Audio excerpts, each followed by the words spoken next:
Everybody in College Station still buzzing about what happened last Saturday night, but it's time to get off the bus here in Columbia, Missouri, and move on. Texas A&M and Jimbo Fisher are in town to play the Missouri Tigers. It's SEC Network football presented by Allstate. And here come the Missouri Tigers, led by Eli Drinkwitz in his second season, trying to pull off the upset today against the number 21 ranked Texas A&M Aggies.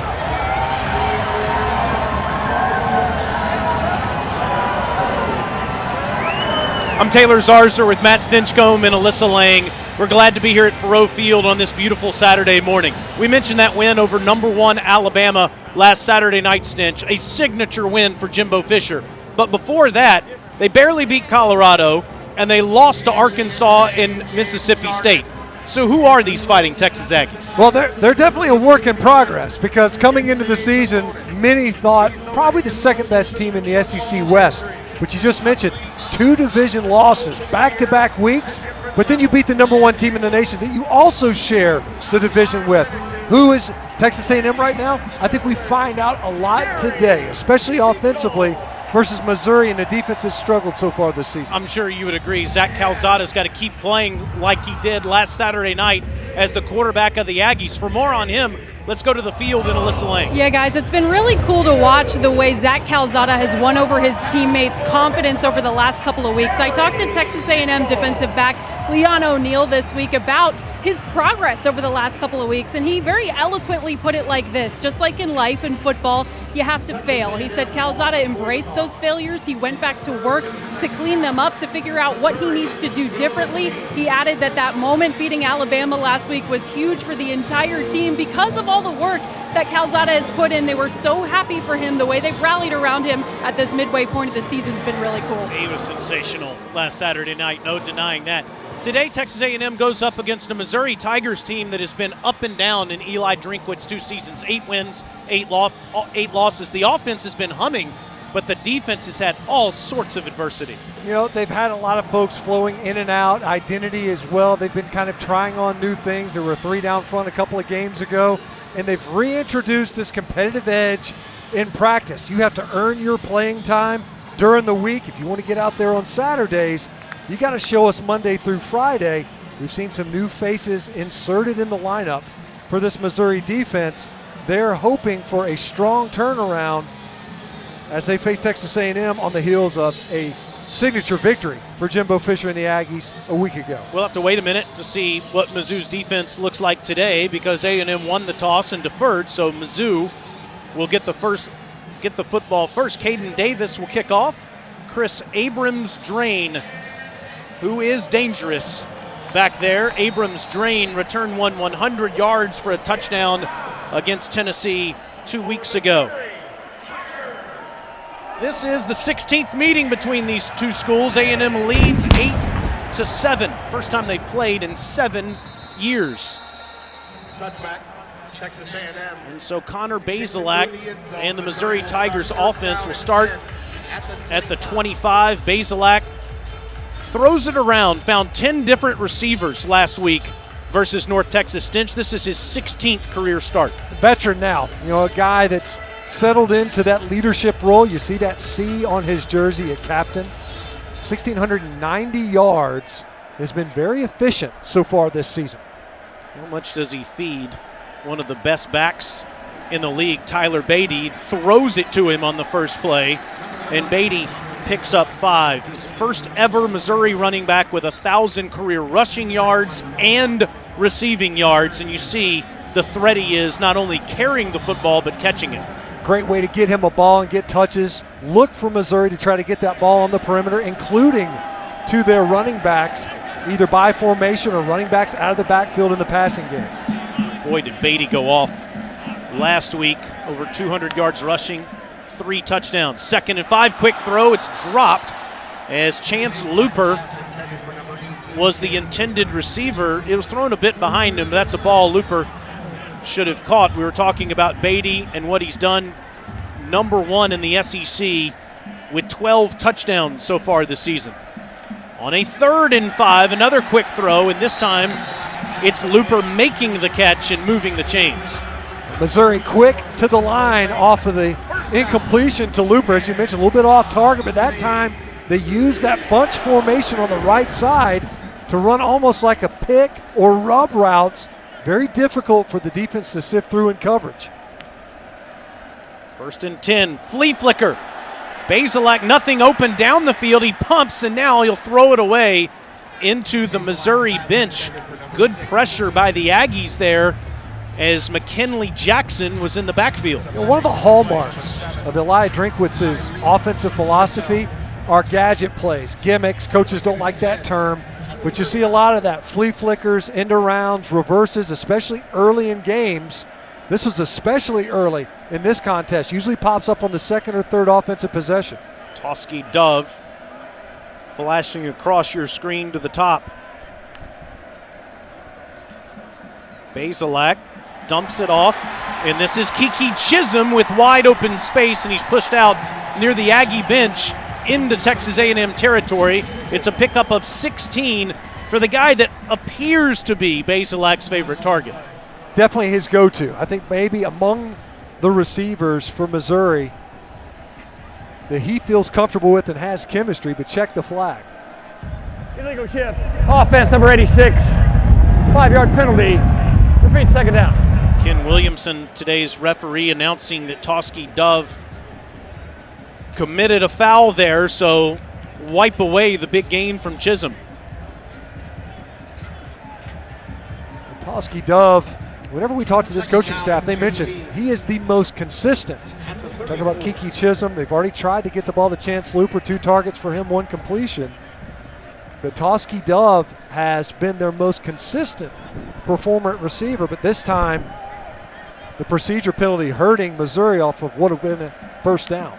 Now 2nd and 15. Intercepted, thrown right to the Aggies as Jalen Jones goes back the other way. And he's going to stay on his feet down to the 21-yard line. That was a big miss by Bazelak right into the arms of Jalen Jones. I have to think that Bazelak was expecting a comeback route on the boundary here, because otherwise it goes right to Jones. 17 for A&M with a big, quick change, momentum shifter early in this game. Boy, what a penalty. That time on Toski Dove would have been a 1st down going the other direction instead of pick going the other way. Now it's Calzada with a short field after the historic performance by him last Saturday night. To the ground, it's Spiller and Isaiah inside the 10, down to the 9. That's what he did so well against Alabama last Saturday night. The middle of that offensive line stench performed so well. The offensive front, I think, they're starting to figure out the ingredients, who the guys are that they want out there. Now, interestingly, they've got Kenyon Green, who was at left tackle last week for Alabama. He's in there at left guard. You would typically do that if you're looking for more push in the run game early on with the carry for Spiller. Spiller again. This time he's tripped up in the backfield as Isaiah McGuire gets the tackle for loss. It'll be 2nd down. Yeah, Jimbo Fisher told us yesterday when I said, where's Kenyon Green starting, left tackle or left guard? He said, keep your eyes open. It'll be different on almost a play-by-play basis, as 55 Green can play all over that offensive line. 2nd and goal outside the 10.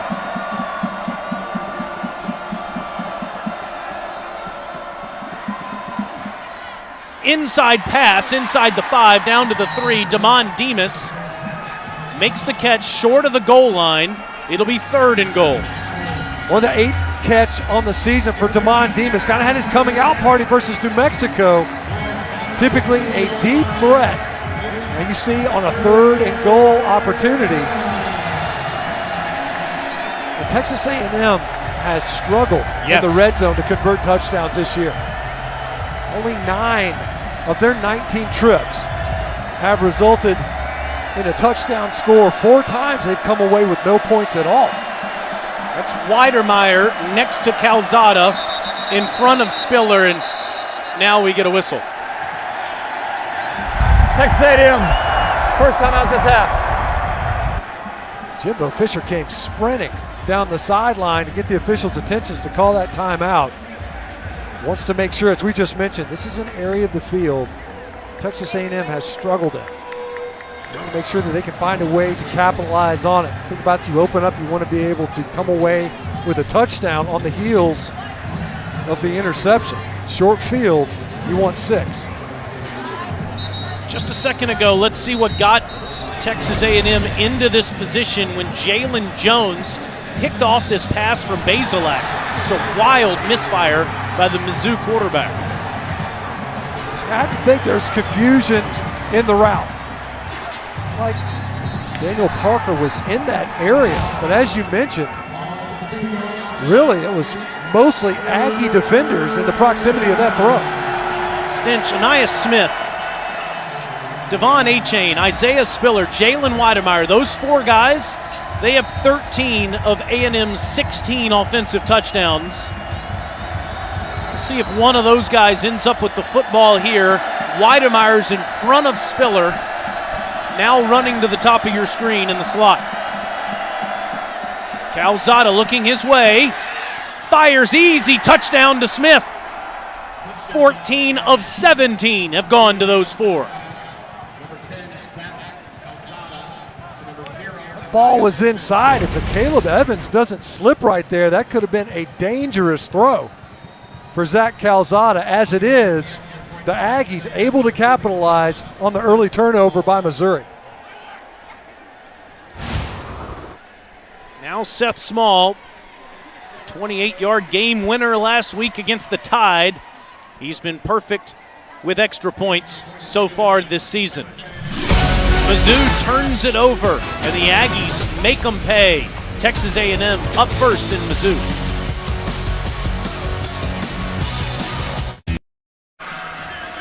Temperature in the mid-50s here today in Columbia, Missouri. Feels like football weather on a beautiful day between number 21 Texas A&M and Mizzou. Tigers with the early turnover, and the Aggies with the early touchdown pass from Calzada to Anais Smith. Aggies just 6-7 on the road during Jimbo Fisher's tenure as the Aggie head coach. This is their first true road game of the year, although they did play Colorado and Denver and played Arkansas in Arlington, Texas earlier this season. It's interesting what Jimbo told us yesterday, Stinch, when we were talking to him. He mentioned this to the media earlier this week too. He said, quote, "You don't want to be an underdog. We have to learn these aren't upsets like the one they had against Alabama. Only Texas A&M can get upset. We have to get to that mindset," Jimbo said. Yeah, they're not quite there. I mean, you think about 2020 and how they narrowly missed the college football playoff. And then, of course, this year, stumbling through their West Division schedule thus far. Obviously, riding the ship last week versus Bama. Can they maintain it? Bazelak fakes to Beatty and just dumps it off to Nico Hay. And there's not much doing there. There's a couple Aggies, including Damani Richardson, greet him immediately. It's second down. How important is it, Stinch, for Mizzou's offense to stay on the field today, given all the adversity they faced defensively? Yeah, that's a big piece of it, right? Knowing that A&M is looking to get that ground game going and knowing that your own defense in Missouri's has struggled to stop rushing offenses. It's Beatty. Again, not much doing. Pick up one on first down and another 1-yarder on second down. Antonio Johnson, sophomore from East St. Louis, on the tackle, the leading tackler for the Aggies. Now 3rd and 8 for Eli Drinkwitz's offense. They have been terrific on third down this season, 53%, number 1 in the Southeastern Conference. And into the backfield again, Tyler Beatty in the slot at the bottom of the screen. Across the middle, catch made by Hay, but he's going to be a yard shy of the first down as Johnson prevented the first. It's 4th down. No hesitancy at all from Eli Drinkwitz. He's going for it. A&M hasn't allowed a 4th down conversion all year. from their own 34-yard line in the first quarter. Are they simply trying to draw them off?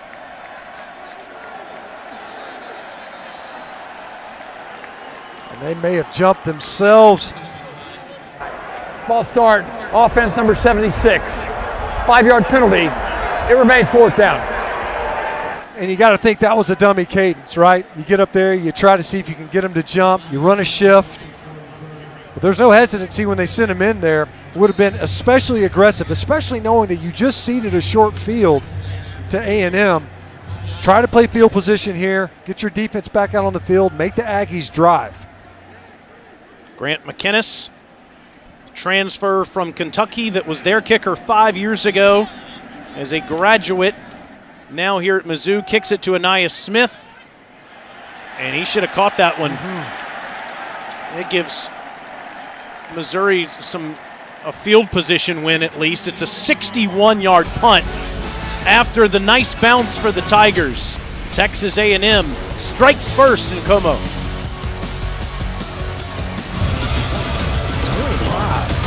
ESPN, home of the college football playoff. Run it.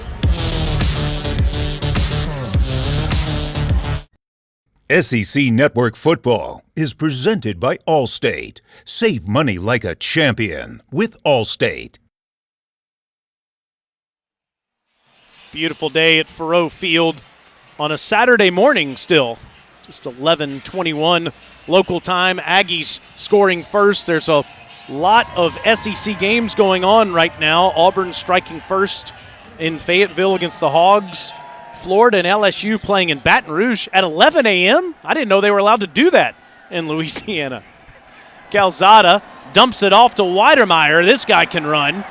It's a first down across the 30-yard line. Let's take a look at our keys to victory, Stench, brought to you by Barbecue Guys. When you think about some of the best offensive players in this conference and in this contest, they're going to be lined up at tailback. Isaiah Spiller last week, 89 yards versus Alabama on his 21 touches. That includes receiving yards. And then Tyler Beatty, what he did versus North Texas, 206 rushing yards, and he has been a workhorse that they sought at running back. Just past the 20, Calzada, wide throw to Spiller. That's the first incompletion for Calzada.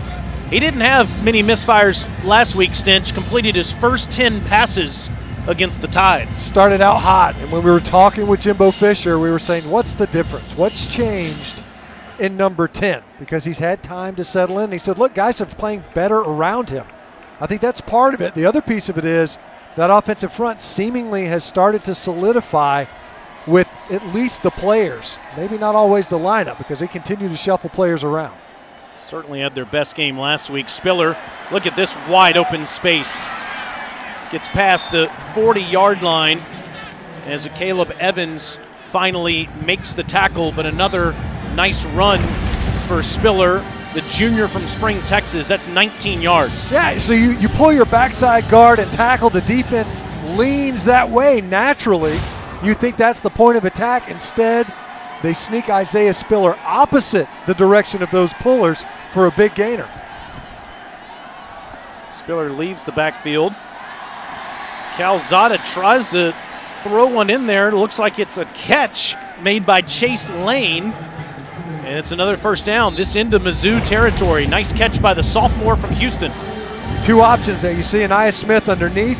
He works to the outside in-breaking route there on Chase Lane, a guy that Jimbo Fisher also mentioned starting to emerge. It's 4 receptions by 4 different receivers already in this game. How often do you see I formation in this day and age? Look at it work, too. Spiller's free. Touchdown, Texas A&M. Touchdown, Aggies.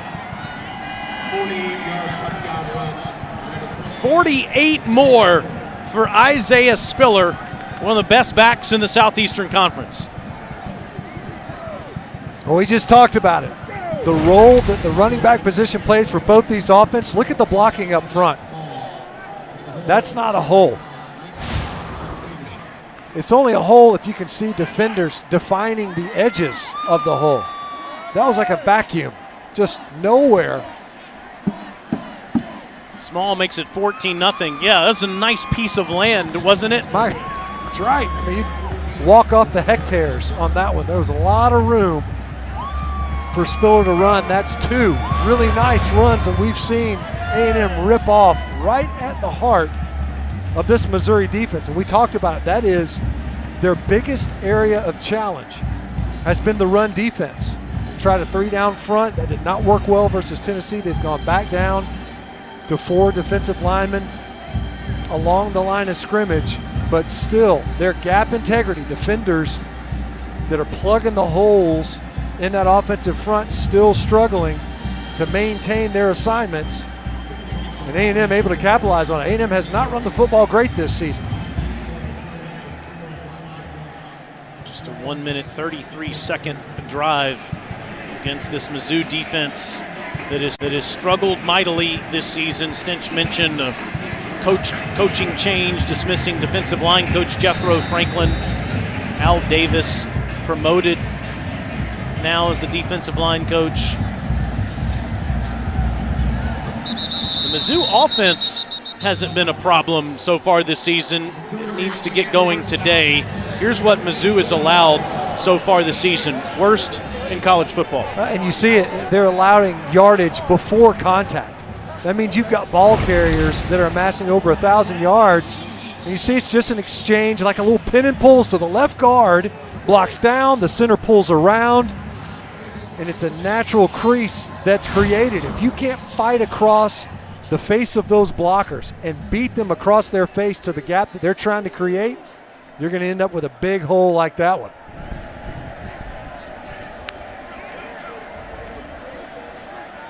Bazelak surveys the field and finds a receiver. That's Parker underneath for just a few. It's second down.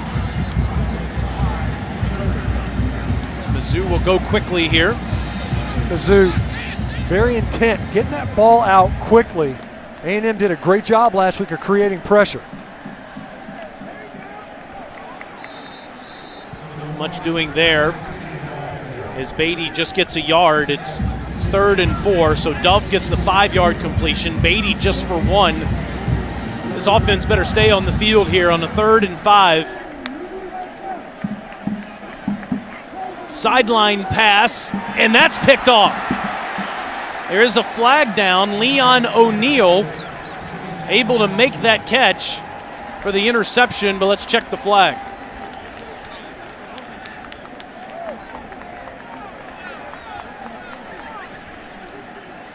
Came from a spot where you would expect defensive pass interference.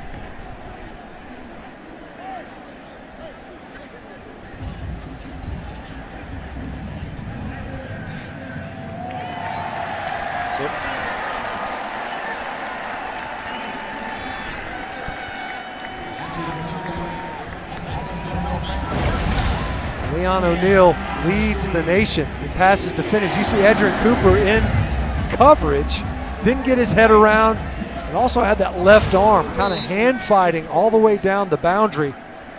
You had a matchup that you like. Bazelak went to the right spot with that football and drew the pass interference.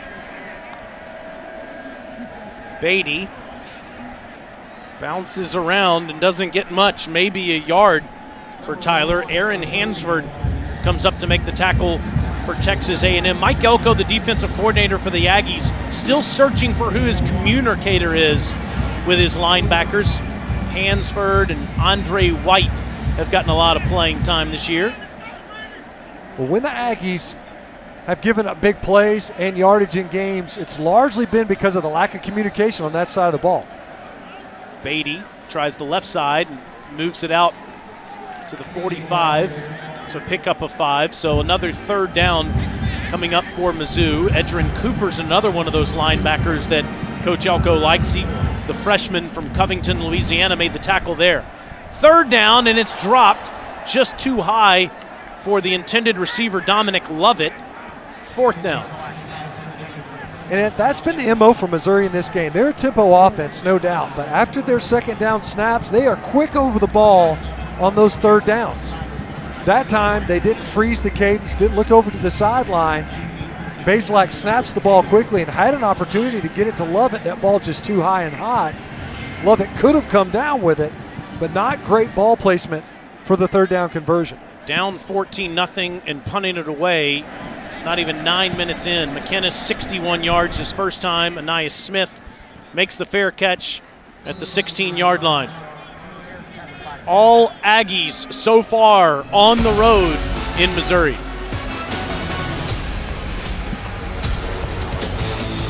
Posted PB on all those games. I love it when all 14 teams are playing each other. Devon Achane keeps the gashing of that Missouri defense going as he carries it out near the 30-yard line. Already 14-0 Aggies. Let's go down to the field and Alyssa. Guys, every time you talk to these Aggie players, they emphasize Jimbo Fisher emphasizing the little things. After that last offensive drive resulting in a touchdown, he went around to every position group as they were celebrating and said, hey, next play, that's what's most important. You got to keep it locked in, emphasizing the little things. He's done a great job of that so far, but A-Chain drops this one out of the backfield. That's the only really the play that has bothered Calzada, just trying to dump it off to his tailbacks out of the backfield. His only other incompletion before that one was trying to hit Isaiah Spiller. Last time it was too far out in front. That time it was behind A-Chain as he left the backfield. His towards is off on these swing patterns. A-Chain kick return last week as he takes it past the 30. I know there's a bunch of plays you could pick last week, but Alabama blocks the punt, gets the touchdown. You think, okay, here comes the Tide with all their momentum. A-Chain house call on the kick return, and Kyle Field was rocking. If you could ever boil down a game to one play, I think that was it. You needed an answer offensively. Offense didn't even have to take the field. Now the first time the Aggies have really been challenged here on third down. Weidermeyer's in the slot at the bottom of the formation. Calzada's still got time, just under 5 on the play clock. Pocket collapses and he throws the ball to Weidermeyer, and a flag does come in. Weidermeyer was double covered, but Sean Robinson didn't make a play on the ball. So hard on these DBs on this one. This ball's underthrown. There's pressure. Jameer Johnson allowing it off the edge. Pass interference, defense number 12. 15-yard penalty for the previous spot. Automatic first down. You got to call it, right? Yeah, you have to. And you know, look, get your head around all those things. That ball's so underthrown. And Robinson's trying to run with this big body down the sideline. It wasn't a clean route off the line of scrimmage. Tripped over his own receiver, did Jalen Weidermeyer, but bailed out by the call. He's done a good job, Robinson has, transitioning from being the Mizzou starting quarterback to a defensive back with a lot of injuries in the secondary for Mizzou. A-Chain makes a man miss, gets into Mizzou territory, and he's inside the 35-yard line. Darius Robinson had a chance at him in the backfield, couldn't make the tackle, and A-Chain gets 20. You got to make that play, right? You're sitting there going, look, we've got a free hitter in the backfield.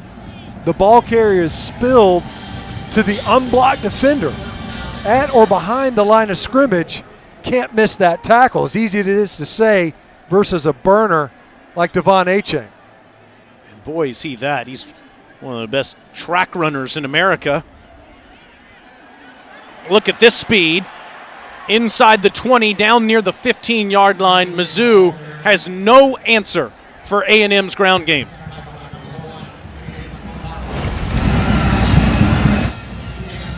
Look at the wall that's set up by the left side. And it's a clean cutback for Achane. And a guy that we talked about those yards before contact, nearly 1,100 yards coming into this game. Now they're piling on. That was another 17 yards just on that carry before contact. All-American track runner, but has no chance here as he's gobbled up by Trajan Jeffcoat, the junior from the other Columbia, South Carolina. It's a tackle for loss. That's right on time for the Missouri defense. You're getting gashed. And you just charge the mesh. So he's going to charge upfield. He's not worried about the quarterback pulling it right there. That's the third tackle for loss for the Missouri defense, and that one was timely. It's a loss of 5.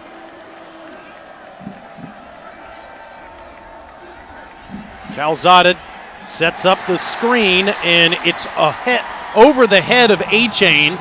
Calzada's been good trying to go to his receivers and his tight ends down the field, not so much to the backs out of the backfield. Now the touch passes, ultimately, right? Because you're not looking to burn this ball in there. That time you're just lobbing it over the heads of the defensive front. I'm not sure it had a lot of chance. You'd have to break a tackle. It looked like there were 2 defenders unblocked. Now 3rd and 10 plus. They were able to convert last time on a pass interference to Jalen Weidermeyer, who's attached at the end of the line of scrimmage to the left side of the formation. He is their favorite target on 3rd down. On the ground, A-Chain. They haven't stopped the running game, so go that way, and it's another touchdown. He's untouched into the end zone for 20 yards.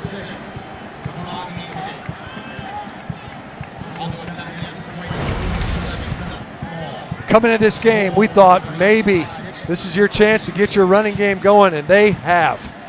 You end up folding a lead blocker inside, lined up at tight end, ends up being a lead blocker up into the inside, and it's the interior portion of that offensive front.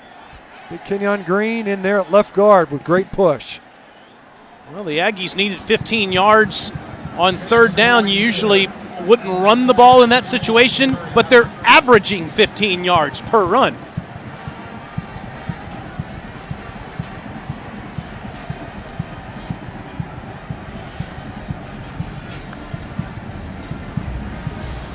SEC Network Football presented by SEC Allstate. Network Save Football money like is a presented champion by with Allstate.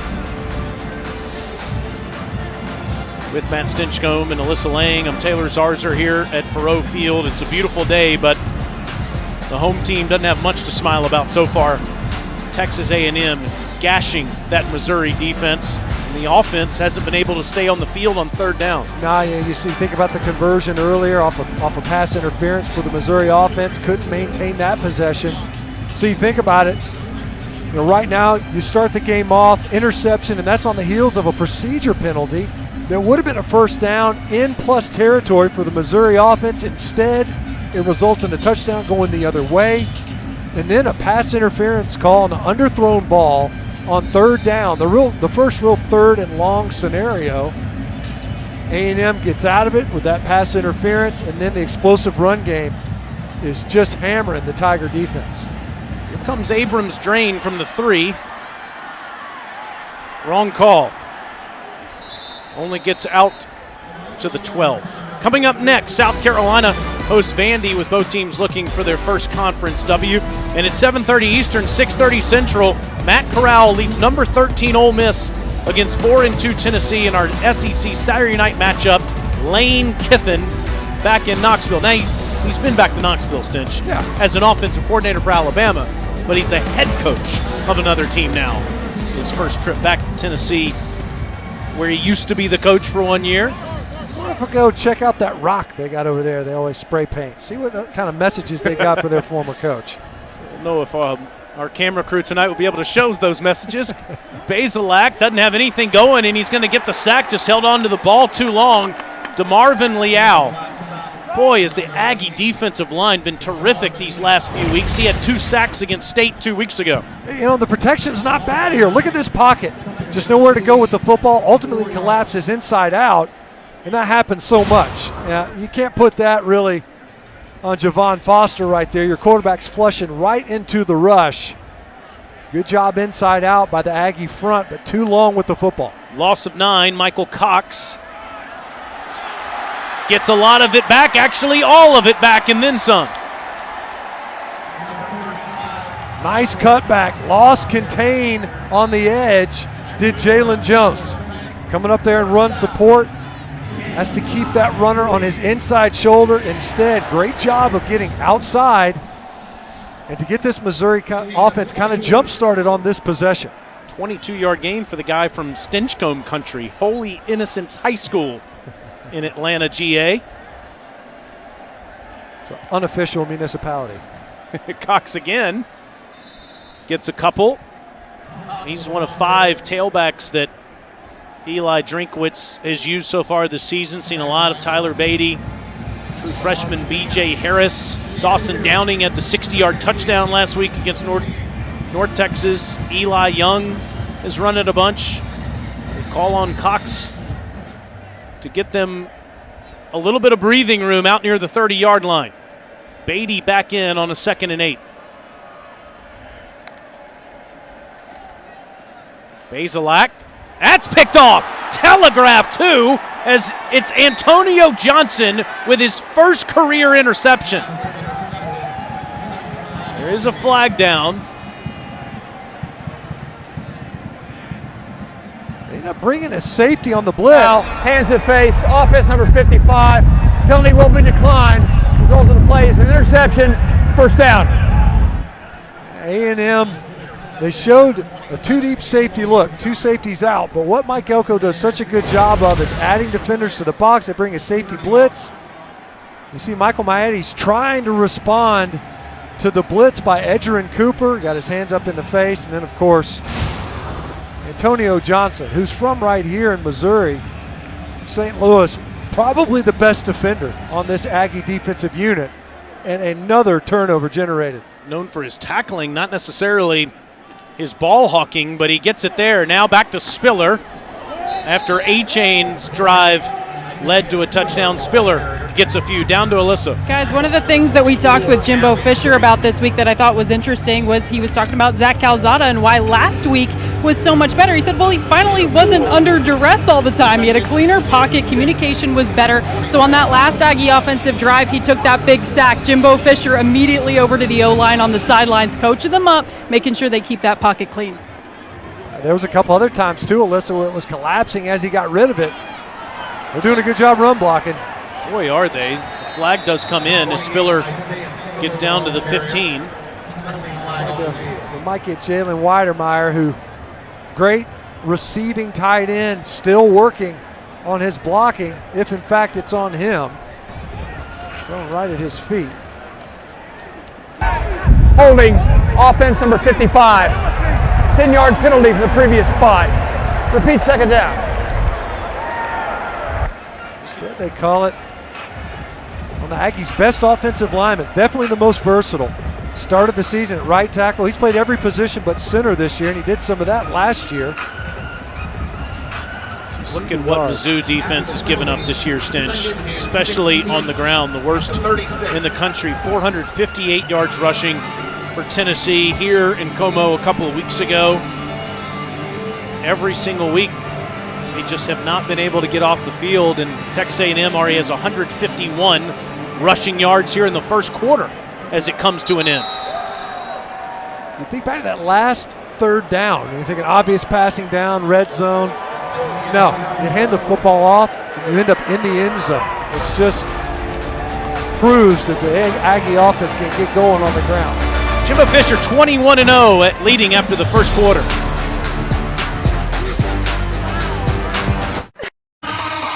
All Aggies in the first quarter as they had over 150 rushing yards in that first quarter. Calzada threw a touchdown pass to Aniyah Smith, and Devon A-Chain and Isaiah Spiller both with rushing touchdowns on the ground. They start the second quarter with a 2nd and 6 at the Mizzou 36. Spiller, nowhere to go this time, is bottled up. Tonight, SEC football final is back, hosted by Dari Noko with Gene Chizik, Chris Doring, and Benjamin Watson. They'll take you through the biggest stories of the day and break all the games down. 10:30 Eastern right here on the SEC Network and the ESPN app. One app, one tap. There's a man down on the field for Mizzou. Georgia, #1 in the country, hosting undefeated Kentucky in Athens coming up in a few hours. Isn't it amazing? The first time in East Division history that you've got 2 6-0 teams facing off. And, you know, it's part of that's a function of Florida and Tennessee, Georgia, all kind of playing each other earlier in the season, so one of them ends up with a loss somewhere. Tend to injured Tiger on the field. You think about what Mark Stoops has done there at Kentucky and the changes he's made and how they've evolved offensively.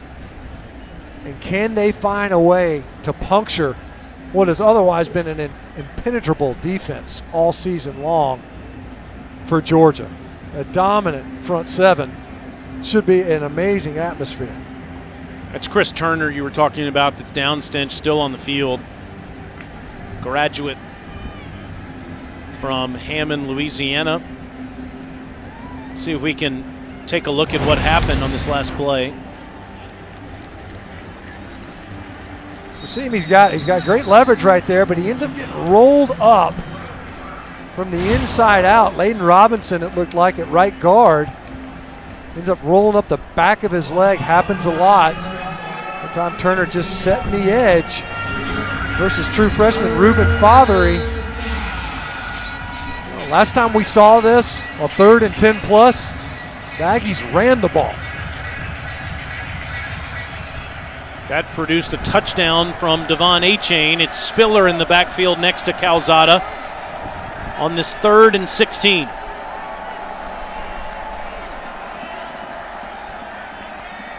Throws this time, and it's a sideline throw at the feet of his intended receiver. He was looking for Jalen Preston, but nice coverage there by the Tigers. 4th down. That time that ball a little bit low, and as you mentioned, would have been short of the line to gain anyway. Would not have converted on that one. A route clearly to make it a more makeable field goal. Seth Small, he scared Aggie fans for a second there, didn't he, before that ball sort of shifted back to the right with the 28-yarder last week. This is a 53-yard attempt, and it is right down the heart, but short.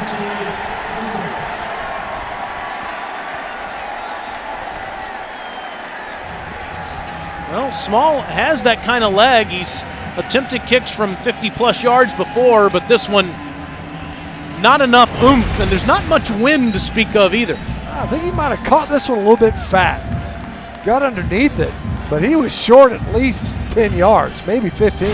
You know what we call that in golf? You hit the big ball, the earth, before the little ball. Yeah, that big ball does get in the way from time, for me almost all the time.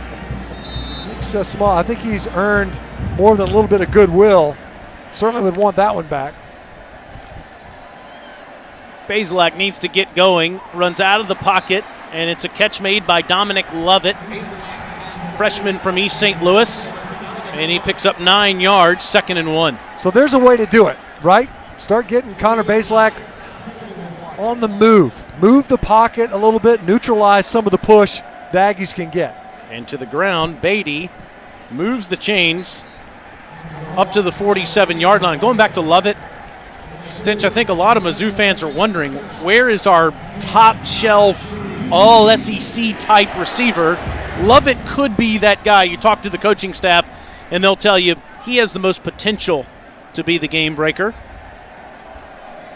Definitely gets to the attention of opposing teams' defenses for sure with his speed. Beatty again. He's up to the 50 with a flag coming in. Likely going to get a call. Holding, offense number 59. 10-yard penalty, previous spot. Repeat, 1st down. Just got great penetration right away. And when you're running these gap schemes, or these zone schemes rather, the one way that you can get them off schedule as an offense is you create penetration. You make the back change his track towards the line of scrimmage and bubble that run, meaning he's got to change his angle instead of trying to attack the line of scrimmage, head towards the sideline. Case Cook trying to rally late, ended up with a holding call. All the way back to the 37-yard line. Bazelak dumps it off for Beatty, but Beatty had no chance as Michael Clemens was about as close to the football as he was. It's a loss of 7. Michael Clemens is a giant. He's 6'5". He gets upfield nearly, if he is jetting upfield as well. He saw Beatty trying to leak for the screen. He didn't rush upfield initially, so he sniffed that out. But you're right, Taylor. He could have made that reception. Marvin Leal applying the pressure on the play. Now 2nd and 27 to the sideline. And it's Chance Looper for 7, but it'll be 3rd and 20 for Mizzou. So, you know, dial up your 3rd and 20 call, right? And you're the play caller and head coach. And Elijah Drinkwitz, he's got to be looking at that call sheet going, that ain't on the page, guys. And we're not in 4-down territory at all. You're in minus territory here. What can you try to do? And the way A&M has done such a good job, as you see now, congested in the middle and showing pressure. They just will try to get a receiver to create. Looper, flag comes in as he gets up past the 45-yard line.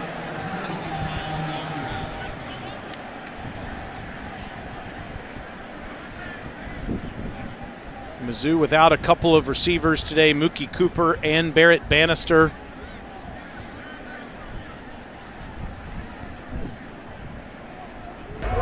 Holding, offense, number 14. Penalty is declined. 4th down. It's the 5th time a penalty was called on Mizzou. This one declined. It's another punt for the Tigers. And after what looked to be a promising start to this series, these guys, and ultimately we've seen this already early on in the game, where you've got penalties derailing any momentum and then negative yardage plays just pushing them behind the sticks. McInnes' 3rd punt. Smith catches it out of bounds inside the 20-yard line. Texas A&M finding their groove in October.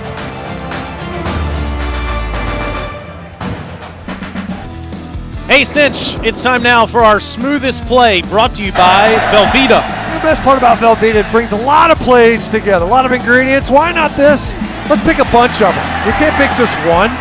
You end up in the end zone all the time. Isaiah Spiller ripping off a big run, ending up in the end zone. And of course, how about Devon A-Chain on a 3rd down? You're thinking pass, you get a handoff, and you end up with a touchdown. A-Chain gets a couple more out to the 20-yard line. You were talking in the open about A&M trying to find its identity. They had some adversity on their offensive line, losing Luke Matthews, their center for the season. Bryce Foster, their true freshman, is out there playing at center. Kenyon Green has played a bunch of different positions on that line, right tackle, left guard, left tackle. And Layden Robinson, has been banged up too. And that's the calling card for Jimbo Fisher. His offensive line play is across the middle. This is incomplete to Weidemeyer. It's 3rd down. Let's go back to the studio and Peter Burns for an update. Thank you, Taylor. From one set of Tigers to another. How about this? Just like we all planned it, right? Ty Davis Price, LSU's rushing attack answering the bell. 7-6, 11 minutes left in the 2nd quarter. Back to you, boys. Thanks, PB. So LSU with the early lead there on the Gators. Those are two teams that don't like each other. 3rd and 10. Can the Mizzou defense get off the field?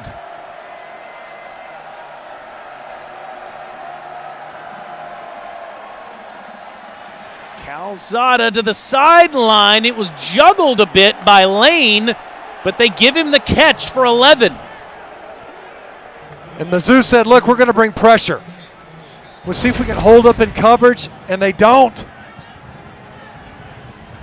Trying to get the ball out there and due to Chase Lane. I don't know about that one, Stinch. They're quick over the ball, and yeah, they're going to take a look at it. A&M knew it too.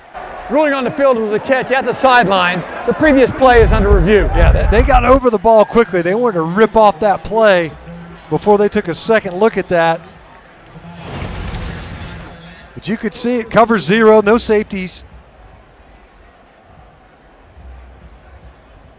Yeah, he does not have possession of the ball as he's, of course, yeah, there's the snap as they tried to get it off before they whistled it. Ken Switzer, today's replay official up here. Jamie Williams, communicator, will take a look at it with the referee, Ken Williamson.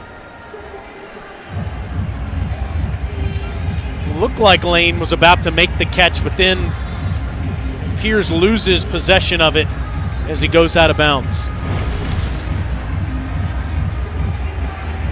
Take a look at it here. And does he have firm control in the field of play? It didn't look like he did. He had his hands on it, sure.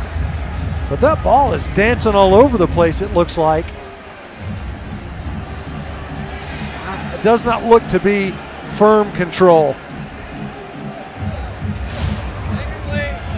Yeah, control being the appropriate word. And this would, look, I realize it's 21-0, but Mizzou's looking for anything right to happen right now, and this you would think would give them the football back. You know, and part of this too is the run defense, and why would you throw it if you can run it? And certainly the Aggies have. They've done a pretty good job in pass defense. It's been accommodated by some errant throws from Calzada, and it looks like this was going to end up an incomplete pass. After further review, the pass has been ruled incomplete. Therefore, it'll be 4th down and 10 yards to go at the 20-yard line. The ball will be placed in the left middle position. Under the circumstances, Taylor, big stop. It's a big stop. You know, otherwise you're saying, look, all this team has done is take shots at our end zone or our goalposts. This time, we're going to make you punt it away to us. The first stop, really, by the Missouri defense. You got a missed field goal to your credit as well. Nick Constantino makes his first appearance. Standing at his own 5-yard line, and Boo Smith is out near midfield waiting.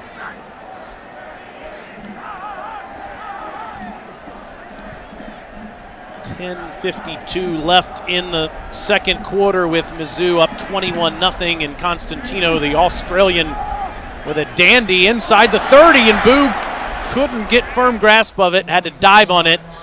Mizzou will get it at the 34-yard line, looking for their first points.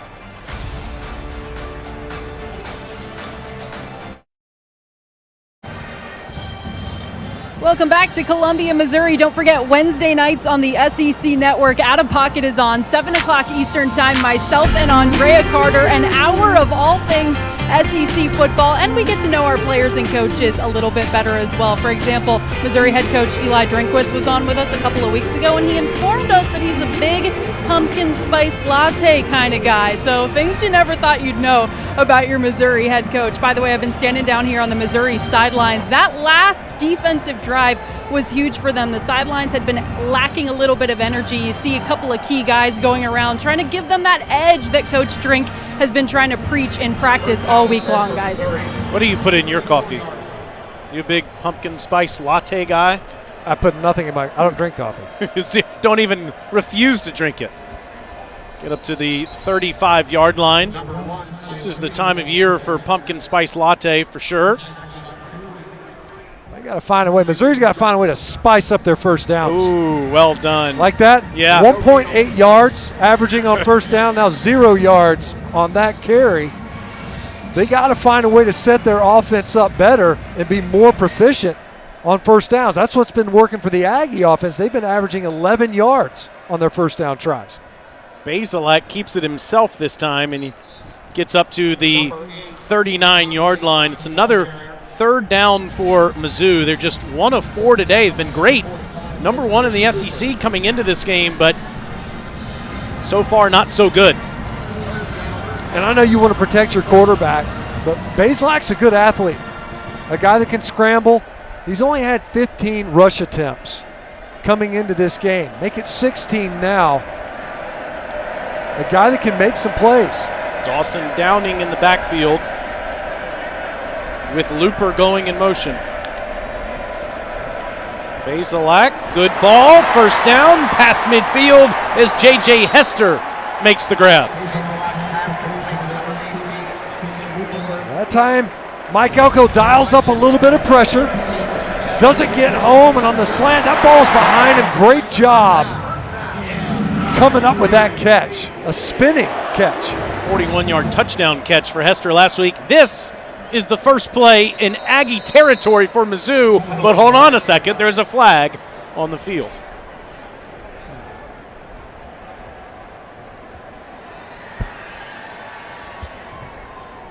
There was no foul on the play. Players were getting set for the snap. First down. So we will see a snap in Aggie territory. The penalties plaguing the Missouri offense throughout this first half. Beautiful day in the Show Me State, as you can see. Beatty's trying to find some place to go, and that's been a big problem so far. Is just no running room. Beatty's hitting the hole hard, but there are Aggies everywhere. Yeah, and the hole is evaporating by the time he gets to the line of scrimmage. That time, Tyree Johnson, the first Aggie to arrive among many others. Right now, maintain your blocks up front to give your backs opportunities. Nobody back there with Basilak on 2nd and 9.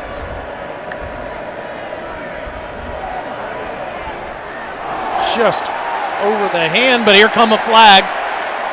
Kiki Chisholm, the intended target. Let's see if they get Jalen Jones here. We've seen a couple of PIs in this game. I think they were pretty evident. Pass interference, defense number 17. Penadil will place the ball at the spot of the foul and includes an automatic first down. What'd you think, Stinch? Yeah, at first look, it didn't look like there was much there. I guess you're getting him for his left hand right there. Otherwise, that looked like that was a well-played ball in the air. The others we've seen pretty physical, and the flags came out. That time, didn't seem near as much contact, really. Beatty cuts. It works. Touchdown, Mizzou.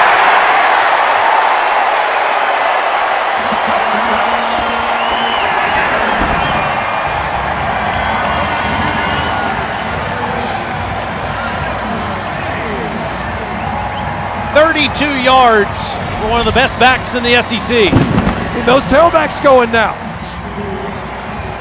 Jalen Jones, who was just called for pass interference, was being too physical in the passing game, wasn't physical enough. And how about Beatty dragging defenders into the end zone?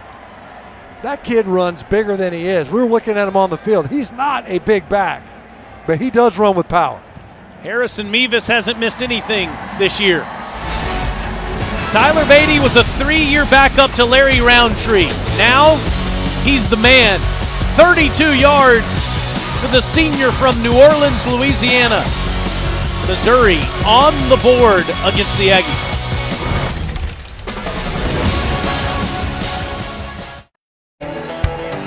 (21-7) Aggies, it is time to eat like a champion.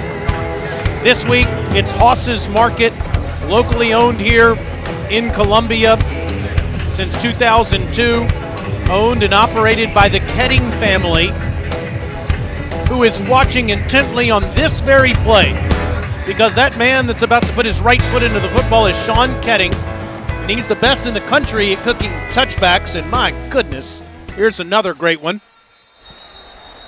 He's been sensational all year. Now let's see, I've got the Cuban this week, smoked pork loin, chipotle jack cheese, which you can really taste, pickle, and country mustard. What do you have? A mouthful. The Big Hoss, right? I got the Big Hoss, which has got every form of meat you could have on brisket, turkey, ham, cheddar. Alyssa, you have the Shawner Deluxe. As well as a mouthful. It's very good. You know what I also have is gumbo. Yeah. Did y'all get gumbo? We did get gumbo. Here is Spiller. And it's a first down out past the 35-yard line. Here's Ketting, whose family owns Haas's Market. That's a big kicker, man. Oh, he is terrific, too. He has 39 touchbacks on the season. And he's got his own sandwich that Alyssa's eating right now. What a gift. Touchbacks. They do such a great job. This gumbo is terrific as well, and they provide all the food for all the police officers and the security detail here at the stadium. Spiller comes up to the 45. So we were looking for a place to go this week, and I said, why not ask the legendary voice of the Mizzou Tigers, Mike Kelly, who is there in the booth right there. And Mike is next to Howard Richards, They're both big fans. Oh, there they go. See, they got their own sandwiches. Oh, All right, yeah. Mike. Mike's got the big hoss. Mike's a big dude. He could crush that big hoss during a commercial break, I'm sure. Those guys are terrific, and two of the best in the country at calling games. And Spiller goes the wrong way and runs into a defender there. Caleb Evans came up, and to me, Spiller missed his cut. He got greedy. He tried to bounce that run one too many times. Stick your outside foot and get upfield right there. Try to pick up what you have. And instead, nice tackle in space by Evans to force this third down right at midfield. The Missouri defense, can they get back-to-back stops on the Aggie offense?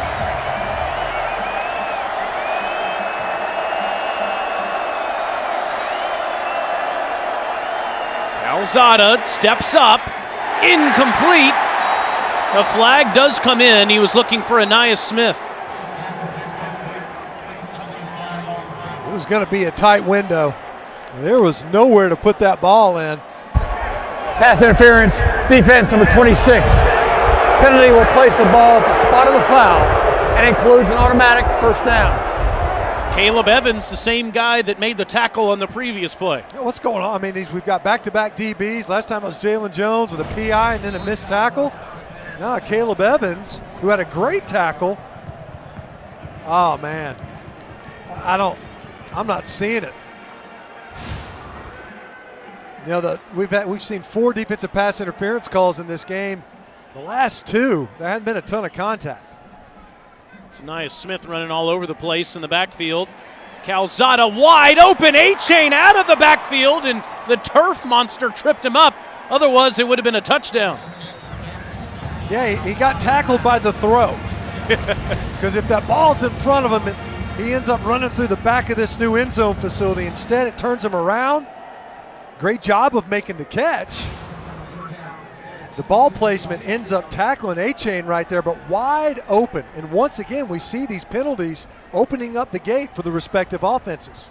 27 yards from A-Chain. Calzada finds Spiller, already over 100 yards rushing, and now gets a few receiving. It's 9 more. Back to the studio in Peter Burns. Thank you, Taylor. Death, taxes, and LSU Florida getting wonky. How about Emory Jones picked off? Cordell Flock, good play. Micah Baskerville takes it out, and then a couple plays later, Jeray Jenkins with a perfect dime for Max Johnson. 14-6, LSU driving once again. So LSU turning things around. Meanwhile, here for Missouri, arguably their best defender so far this season, Chris Drain, has the entire Mizzou defense around him right now as he's on the field. Well, you talk to this coaching staff, and they rave.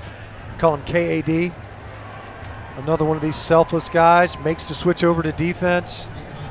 They've asked him to play a lot of football for them. He's been key to their secondary. It's Saturday. It's time to represent your school. Show us how big you're going today. Submit your best fan video this weekend to #ShowYourSaturday, and you might just get your 15 seconds of fan fame. Eli Drinkwitz and Mizzou needs to get off the field against this Aggie offense that has found its groove the last couple of weeks. Isaiah Spiller already over 100 yards rushing, 14th time in his career he's done it. We're only in the first half and just caught a 10-yard completion to put the Aggies down at the Mizzou 12-yard line. We mentioned it earlier, though. Red zone has been problematic. They've ripped off a couple of big plays that got them in there. When they get in the red zone, they tend to stagnate offensively. Spiller didn't have any place to go and just goes ahead for a yard. Makai Wingo. We were talking about Mike Kelly and Howard Richards. Richards has been raving about Wingo all season. He's the kind of player you can build a defense around. Yeah, had a big play last week. Big man touchdown, a pick six going the other direction versus North Texas. A guy he's pretty twitchy, comes out of his stance quickly, comes through his hips with a lot of power. That time they did a good job playing down the line on Spiller trying to get outside. 2nd and 9. Calzada against his body. To the end zone, too easy. Anaya Smith.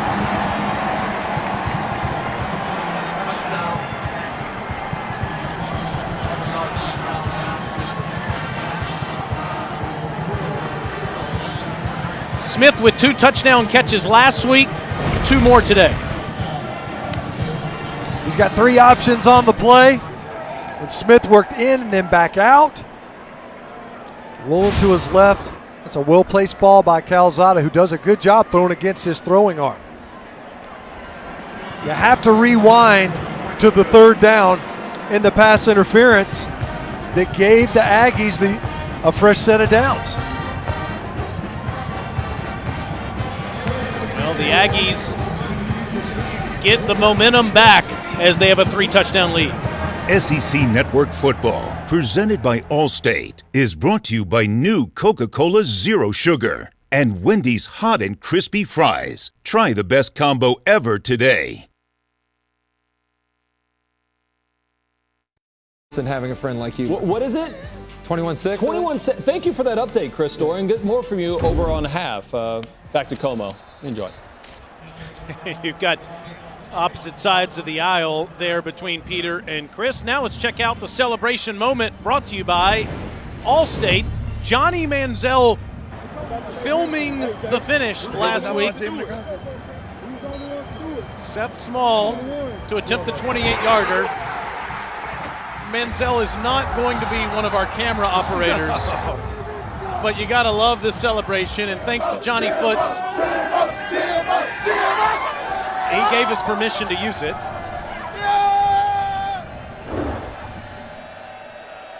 Guys, I talked to Leon O'Neal this week. He said in his 4 years at A&M, he's never seen Jimbo dance, and that was the best moment of his Aggie career.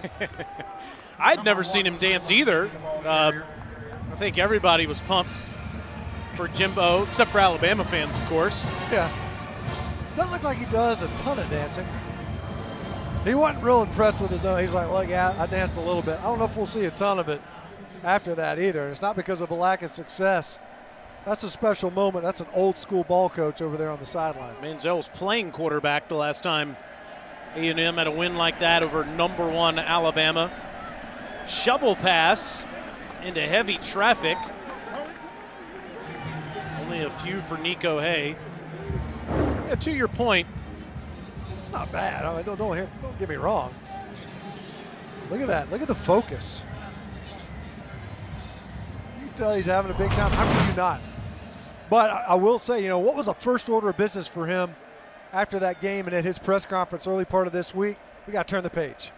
We got to move on. And he knows that they've got the balance of their schedule, half a year yet to play. 3rd and 8 for Mizzou, down 3 touchdowns. Facing pressure, Bazelak gets away, incomplete. He's looking for J.J. Hester, but it's 4th down. It seemed like, you see Bazelak a little gimpy after that play. The Missouri on early downs would work in some more boots. The problem is, of course, they hadn't got that ground game going that well. And he moves well, runs well. You think about the completion to Dominic Lovett a couple of series ago where you move the pocket because you want to and by design. A&M heating up the Missouri offense on these 3rd downs. Grant McInnes again. This is 4th punt. It's a good one. And Smith with a fair catch at his own 43-yard line. Coming up next, South Carolina hosts Vandy with both teams looking for their first conference W, and it's 7:30 Eastern. Matt Corral leads number 13 Ole Miss against 4-2 Tennessee in our SEC Saturday night matchup. How about Tennessee and Josh Heupel, the old OC at Mizzou? They put a clinic on the Tigers here in Como 2 weeks ago. That volunteer offense is unlike anything we've seen in many years. And what about how quickly he's turned it around? You think about a defensively led team, I guess, a defensive-minded team, but offensively inept for them to be putting up the points that they are back-to-back weeks. Back to the ground, A-Chain, who's been brilliant so far, inside the 40 before Tigers collide on him. It's 18 more for A-Chain in this Aggie rushing attack that's approaching 200 yards rushing in the first half. And A-Chain, he's just looking around like, is anybody going to come over here and get me? I mean, he's 15 yards downfield, and no one was close to touching him. The yards before contact at the end of this game are going to be immense. A-Chain again, ahead to the 34. We were saying this earlier, Stench. He's known as a world-class sprinter. He's an all-American track runner in 100 meter, 200 meters, and the 4x100 relay. Guy runs a 20.31 200-meter dash. That's got to be good. I don't know. I've never run 200 meters in my life, but it seems like that's incredibly fast. You take a Vespa to go 20 meters. Calzada slams it into Weidermeyer, who gets past the 30-yard line down to the 28.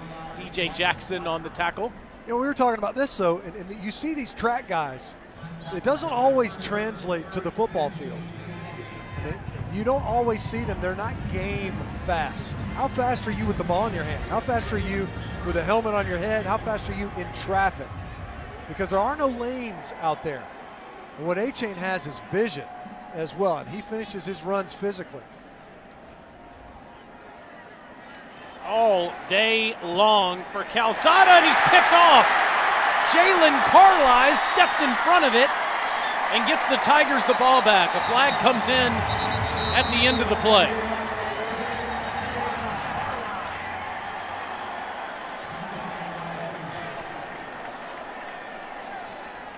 Calzada had other options. He wanted A-Chain all the way and stared him down.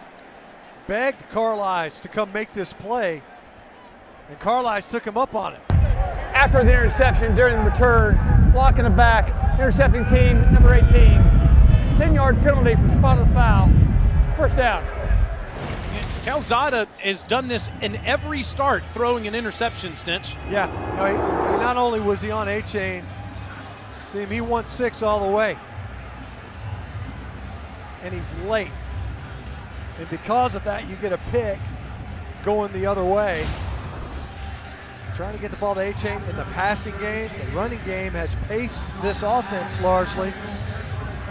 Calzada hasn't been able to escape a game where he's thrown a pass without throwing a pick. You see the frustration there on the sidelines.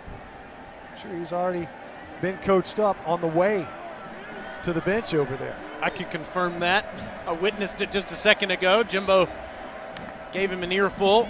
Just 1:28 to go in the half, and Missouri does have all 3 of its timeouts as Beatty gets up to the 24.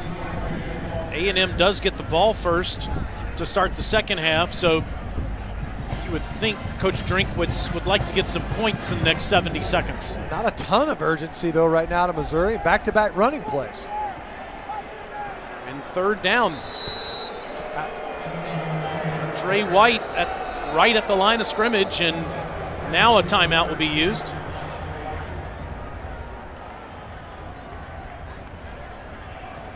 Coming up at halftime, you can watch the live performance of Marching Mizzou. It's on SEC Network Plus. Start streaming now on the ESPN app. They're here today on a cool, crisp October morning / afternoon.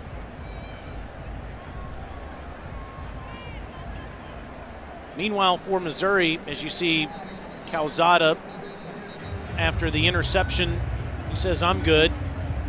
Mizzou has a 3rd and 4 with 1:01 to go until halftime. And I get you don't want to give the ball back, right? You don't go out there, you throw 3 quick passes and punt it away to a dangerous return team. At the same time, they took possession with that. There was a 1:28. They put some time back on the clock now. That timeout was called before it got under a minute.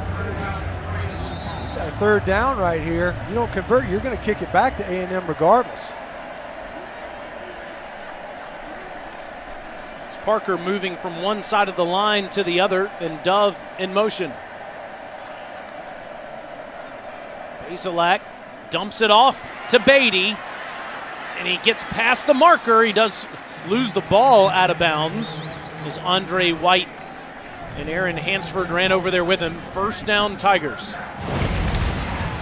He did lose that ball right at the boundary. Got to reset the chains. Missouri's already over the ball and ready to snap. Bazelak under pressure gets it to Beatty again, and he's out of bounds at the 39-yard line. I think it's quite clear, Stench, that Coach Drinkwitz does not have much confidence in throwing the football down the field today. Just dumping it off, using Beatty, using underneath receivers coming out of the slot. Yeah, the ball's coming out quickly for sure. You can see why even on that last throw, Bazelak with defenders draped all over him as he delivers the football. Consider away quickly here, but over the head of Looper, 3rd and 2. Now, part of the concern is you're sitting there going, so yet another third down here after a couple throws. Is that, as you mentioned, Taylor, a couple of bad-looking interceptions in the first half. So not only you want to play the clock, but you also want to make sure that you don't put the ball in jeopardy right before halftime. You don't want it to go the other direction in the passing game. At the same time, try to take advantage of this possession knowing that your opponent gets the ball first in the second half.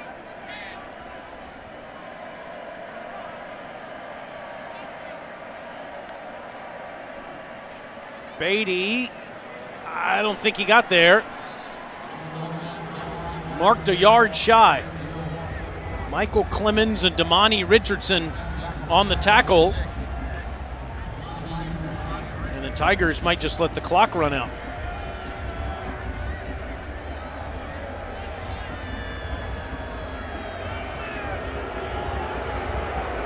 The home crowd did not like what they saw in the first half. Just 144 yards of total offense.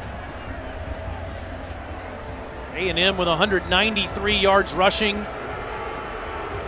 Missouri turned it over 2 times and trails by 3 touchdowns at the break. Texas A&M will get it first in the second half. Lots of momentum for the Aggies after the win against number 1 Alabama last week. Looking very strong in the first half in Columbia, Missouri this week. We thought they would emphasize that run game. There was an opportunity to get it going. They certainly did here in the first half. And here's Alyssa with Coach Fisher. Coach, pretty good game from Zach till that last pick. What'd you say to him? Lay it out there. He's got him. He just he was trying to be too precise with it. Just got to lay it in the corner and go get it. And we up 3, and then we get a holding call, then we get something else. Then I love the answer up drive, but we left a lot of points out there. We got to clean some things up. How would you evaluate your performance defensively? I think we're doing a really good job. We gave up the one drive, got a couple penalties on the interference. We got to get that down, but we're playing the run really well. Thanks, Coach. Thank you. So good start for Coach Fisher, ranked 21st in the country. A lot of other games going on. Let's send you back to the studio with Peter Burns. Thank you, Czar. Welcome to the Farm Ridge Halftime Report. Gene Chizik, Benjamin Watson, a nice look. Welcome back to college football on SEC Network, presented by Allstate. Number 21, Texas A&M leads Missouri 28-7. Come on up here to the press box where we're watching the game today with the College Football Hall of Famer Matt Stinchcomb. I'm Taylor Zarzer. Alyssa Lang is down on that field, and down on that field, Stinch, we have seen the Texas A&M Aggies offense come to life in October. Yeah, the running game pacing the offense throughout the first half, taking advantage of turnovers and poorly timed penalties. Never a good time to have a penalty, but we've seen some things really affect the outcome of the first half. But Isaiah Spiller, a guy coming into this game where we said he is one of the best offensive playmakers in this conference, has proven to be the case here today. About Tyler Beatty on the other side, he did it as well, but it's been largely the Aggies running backs.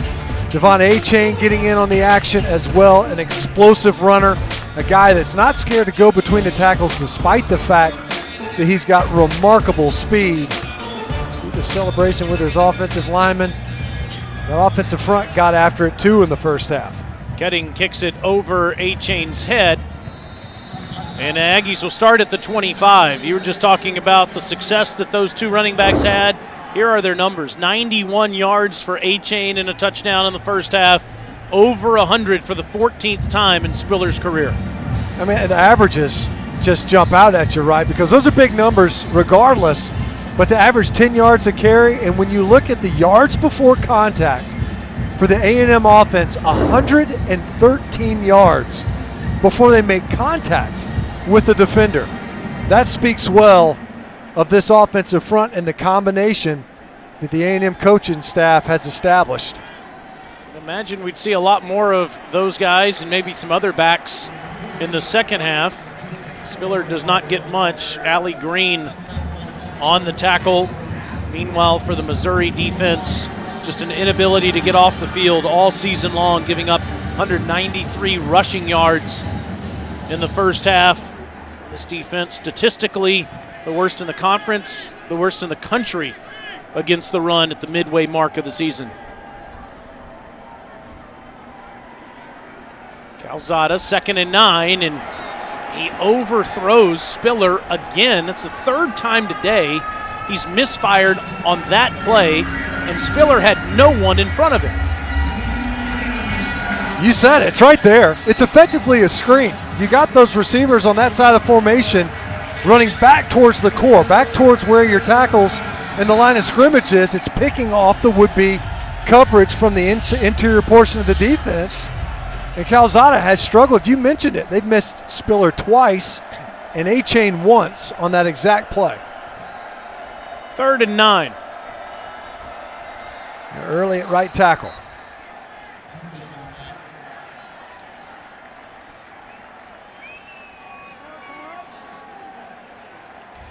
Ruben Fothery, 3rd down. a freshman from Richmond, Texas, moving too early. He stepped in, and really Fothery has kind of helped unlock this new offensive arrangement along the line. Jameer Johnson, who was banged up a little bit, last week was playing inside at guard. Now it's Kenyon Green. Now can the Aggies convert a 3rd and long as they did in the first half, and a big opportunity for this Missouri defense. Aggies have to get to the 35-yard line. They've tried this a couple times, and it's worked on 3rd and long, and Spiller is right there as Chris Sheeran makes the tackle. I think he got it. I think he got the line to gain there. He's right there at it. They've already got the yard marker. They haven't moved the chains. I don't know. I mean, he had to get to the 35, and he dove over the 35, but obviously depends on where exactly they're going to spot this. Coach Fisher's over there helping the officials, providing them some support. I'm sure being objective about it. No, of course. He just wants to help them with the spot. Most coaches do. And it looks as if they're moving the chains. Once again, 3rd and 10 plus, and A&M just says, you know what, we'll keep it on the ground. And you can't blame them. You know, we just showed the statistics coming out of half. You're averaging 10 yards a touch. Isaiah Spiller this time, before it was Devon A-Chain in the high red zone, and you're able to get these conversions. 3rd and 10 plus, you got to expect to get off the field. And even though they've moved the chains, they are taking a look at the spot. Great job of getting outside. Did he step out, Stinch, at the 33, his right foot? And where's the ball when he did, right? Because he was kind of laying out. It looked as if he was leaning forward, but I don't think he was all the way to the 35 when his right foot.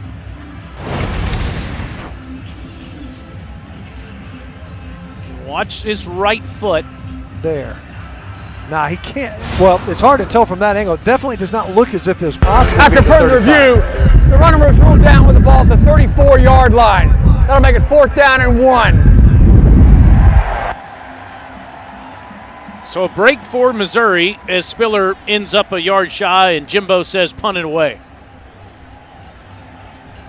Narrowly missed it. You just don't see that all the time, of course. And, you know, what's the coaching point there as they come off the field? It's You got to hit your wide open back out of the backfield for the third time. 3 different opportunities for the Aggie offense and kind of stopped themselves on that series. Constantino comes on just for the second time today with Boo Smith standing near his 20-yard line. This is a cannon. Smith inside the 10. Flags everywhere as he gets up to 15-yard line. Constantino 56 yards in the air. Coming up next, South Carolina hosts Vandy with both teams looking for their first conference W. At 7:30 Eastern, Matt Corral leads number 13 Ole Miss against 4-2 Tennessee in our SEC Saturday night matchup. Dave and Deuce. During return, block in the back, receiving team number 35. Half the distance to the goal from the spot of the foul. First down. Dave and Deuce and Drea coming up in South Carolina with Vandy, and then as you see the block in the back here, Ole Miss and Tennessee tonight with Tom Hart, Jordan Rogers, and Cole Kublik. Well, the good news is Mizzou has the football back. Bad news is they're at their own 3-yard line, and offensively, this has been the most ineffective we've seen them all season. Beatty trying to give him some breathing room, dives ahead to the 6.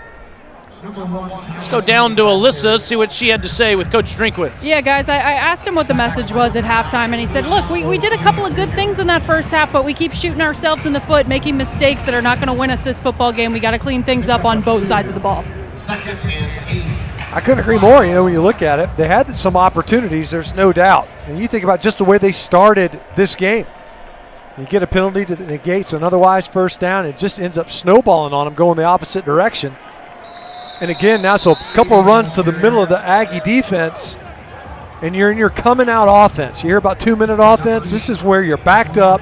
You got to get yourself some breathing room. You want to get 1 first down. Find a way to get that first down so that at the very least it gives you a chance to capture some field position. It's an understatement to say it's a big third down right here, to see if you can't convert and at least try to regain some of it because you're so deep in your negative territory. Basilak pumps, surveys the whole field, has Dove open. Doves comes back to the ball to make the catch and move the chains. Huge pitch and catch that time to Tusky Dove.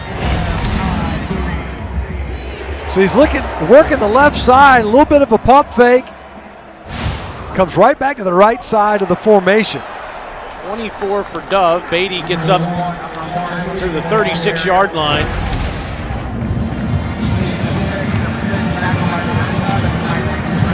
That was just enough. That little pump fake to the left to hold Leon O'Neal at safety. And he found that soft spot just behind Jalen Jones on the boundary to Dove.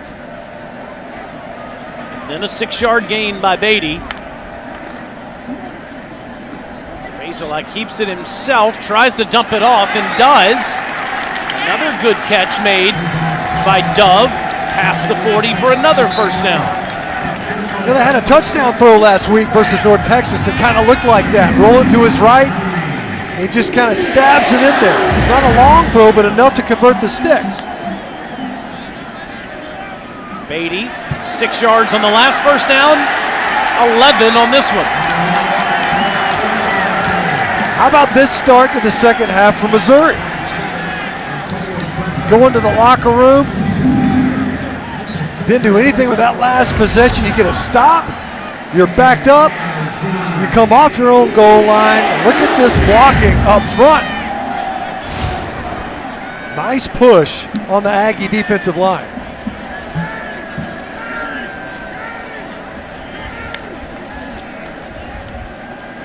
Continue to work Beatty. He doesn't get anything this time. Johnson and Leal come in there to swallow him up. Second down. Offensive front for Missouri, where they've been challenged a couple of times to keep their quarterback clean, but can they get this man going? You see the numbers, 17 touches, just the 68 yards after going for over 200 last week. Selak looks around and overthrows his receiver, way too tall for Dove. Had all day. It was great protection. They only brought 4. And Dove just sits down, and Bazelak just let that ball get away from him. Airmailed it. A little bit of frustration there at wide receiver. And that ball just got away from Bazelak. Good 5 yards above Dove's head. There's the numbers for Bazelak, and he's just 4 of 9 on 3rd down today. Plenty of time again. An underneath throw that'll only get to the 45-yard line for Dove. It's 4th down. Mizzou's down 3 touchdown stench. It is the 3rd quarter. It's 4th and 7.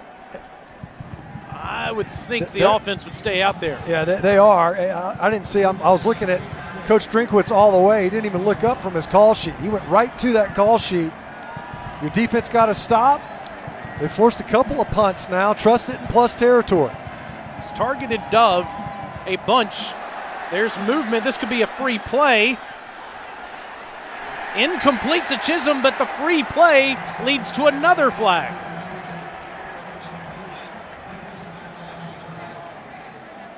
Appeared that A&M was offsides and then committed pass interference. Once again, seemingly on Jalen Jones.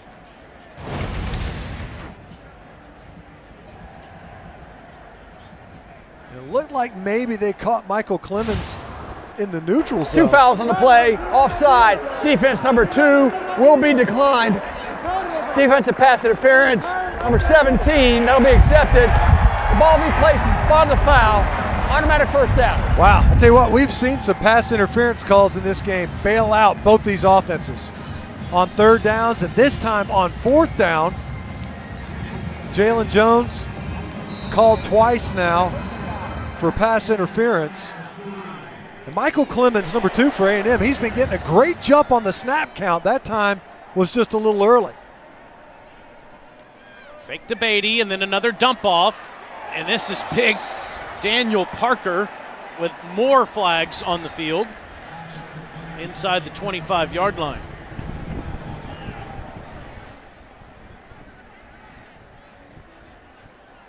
Block in the back, offense number 7. 10-yard penalty for the spot of the foul. Still 1st down. Dominic Lovett coming in there. It didn't look necessary. Watch this. Yeah, he ends up, he's blocking Jalen Jones in the back. Then he gets blown up for the effort by Parker. Big body coming in there. Lovett getting it's a coaching opportunity, right? Cost your offense. You know, Drinkwitz talked about it with Alyssa at halftime. You know, we just got to quit shooting ourselves in the foot. You got a great drive going here. Then you back yourself up with a play like that. Bazelak one-on-one ball. Caught. Dove again, who's been terrific on this drive, did a great job of timing his jump and came down with the football. You said it. Great job of boxing out the defender. Working against Tyreek Chappell. The safety help didn't get there in time to dislodge the ball from Leon O'Neal. And another downfield reception for Toski Dove. He ignited this series earlier. As you see Michael Clemens, he was called for offsides earlier, shaken up at the end of that play. 26-yard completion to Dove as Clemens is being tended to. Eli Drinkwitz wasn't happy with his 3rd down offense today. It's been terrific coming in. The red zone has been outstanding. And yeah, we talked about this yesterday in the call, and he said, I appreciate you mentioning the kneel down because we're really 20 for 20 with 17 touchdowns and 3 field goals. No empty possessions other than the kneel down when the game was over against the Mean Green last week. It's been very impressive. by the Missouri offense. They have executed well when they've been able to get it into the red zone. Offensively in general this season, it hasn't been the issue. The difficulty's been on the defensive side of the ball today. They've had a hard time moving the ball with any level of consistency. They've put together a great drive here. You think about that stop by the defense, narrowly so, resulted in a 4th and 1. A&M punts it away, and you've got about a 97-yard field. And right now you've been able to drive it to the opposite red zone. Can they capitalize? And they've been the best team in this conference in converting red zone possessions into touchdowns. Turn this into a 2-possession ball game if they're able to convert. 13-yard line is where Missouri will snap this one.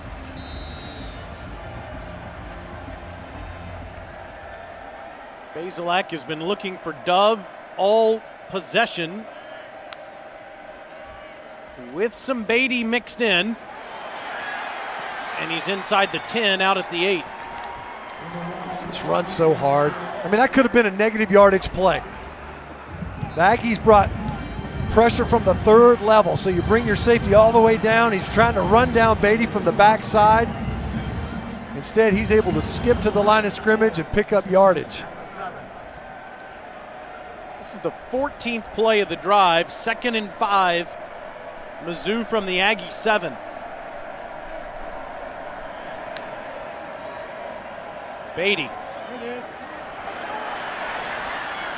Lucky to get near the line of scrimmage again. Andre White running with him and tackling him. 3rd down. Penetration again right there at the point. Beatty just fending off defenders in his own backfield. Coming into this half, sitting there thinking, how do you get the ball to your best player more often versus this defense? Well, they've been able to do it largely in the run game here on this drive. Does he get it again to try to get a conversion? It's definitely 4-down territory. It's Lovett out of the backfield, into the end zone.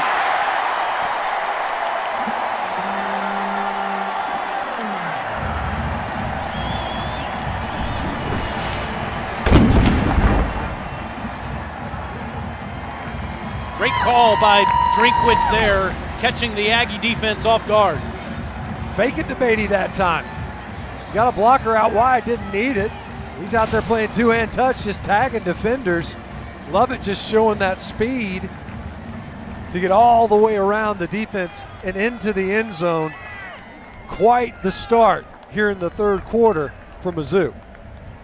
Well, everybody says Dominic Lovett, the true freshman from East St. Louis, has the potential to be a Mizzou game breaker. Out of the backfield on an end around, he gets his first collegiate touchdown.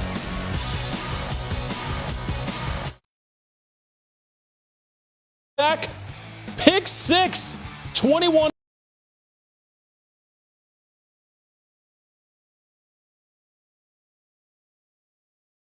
I want 3 updates next time. Florida and LSU, Auburn and Arkansas, both in some. And Mizzou has gotten their 2nd touchdown of the game, now 28-14, with Ketting kicking it through the end zone again. Can that Mizzou defense keep things going?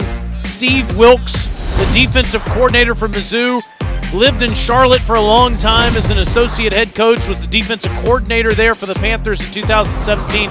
That led to him being the head coach of the Arizona Cardinals in 2018. It didn't last long, though. He went to become the Browns defensive coordinator in 2019. He moved back to Charlotte, got out of the game last year before Eli Drinkwitz pleaded with him to come coach some college ball here in Como, and we know he's got a big job in front of him trying to get this defense together. Yeah, it's been a challenge, there's no doubt. And, you know, the adjustment to the college game as well, and some of the college offenses that, frankly, are unique to this level. Calzada to Weidemeyer, and the big tight end gets more than 10 on 1st down. Alyssa every job is up for grabs, it seems, on the defensive side of the ball. Yeah, Coach Wilkes understands that he's part of rebuilding this culture here at Missouri. And if you remember what this team looked like last year, I feel like week in and week out, no matter the result, this was a Missouri Tiger team that always played very physical. Coach Drinkwitz said that they're upping the ante constantly at practice, actually redoing the depth chart, picking guys who are going with the 1s and 2s the next day based on how they performed at practice the day before. So constantly competing for playing time. Spiller with the carry there, tackled by Blaze Aldridge on that play, and Aldridge is one of the guys that is not starting anymore. Chad Bailey has started the last couple of weeks. To Alyssa's point, that's one of the position battles that's been up for grabs on a day-by-day basis. Yeah, the whole idea was them to kind of reintroduce that edge. They wanted to play with that competitive edge throughout the week, so it carried into game day. This is a good ball out to Lane, and Chase is into Mizzou territory. It's an 11-yard completion. The thing for Mizzou is, on defense, it's going to take years for them to become a finished product, as you see new defensive line coach Al Davis.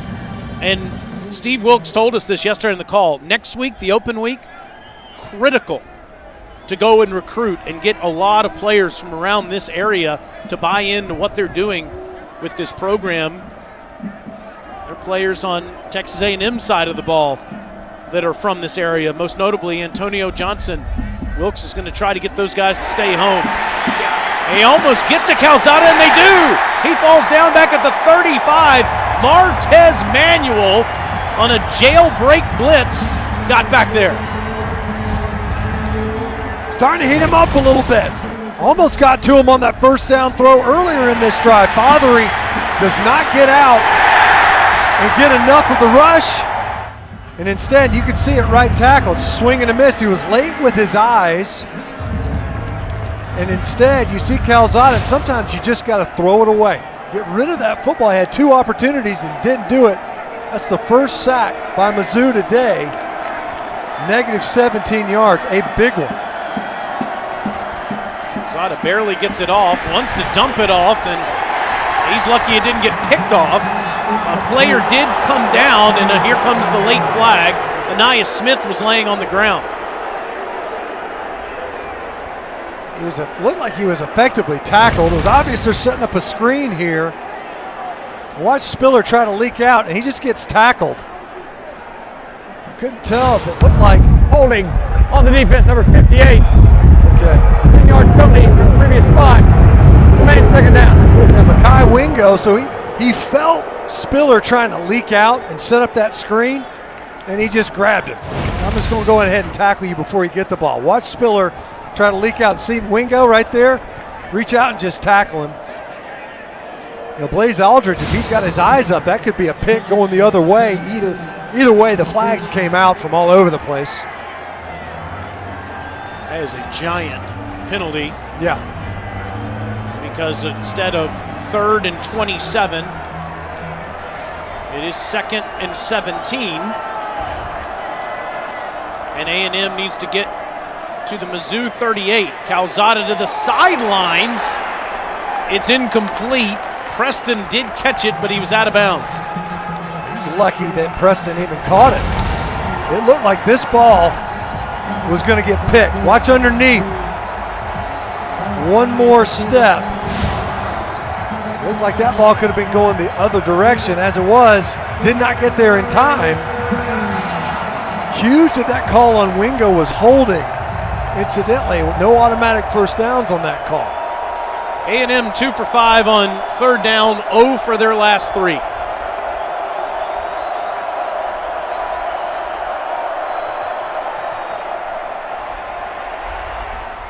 Across the middle, it's a good ball to Anaya Smith. First down to Aggies at the Mizzou 34. Mizzou had elected to heat up Calzada a couple of times. This time they decided to play coverage. They just rushed 4. The protection was excellent. Calzada has plenty of time. Look at this pocket. That is a picture.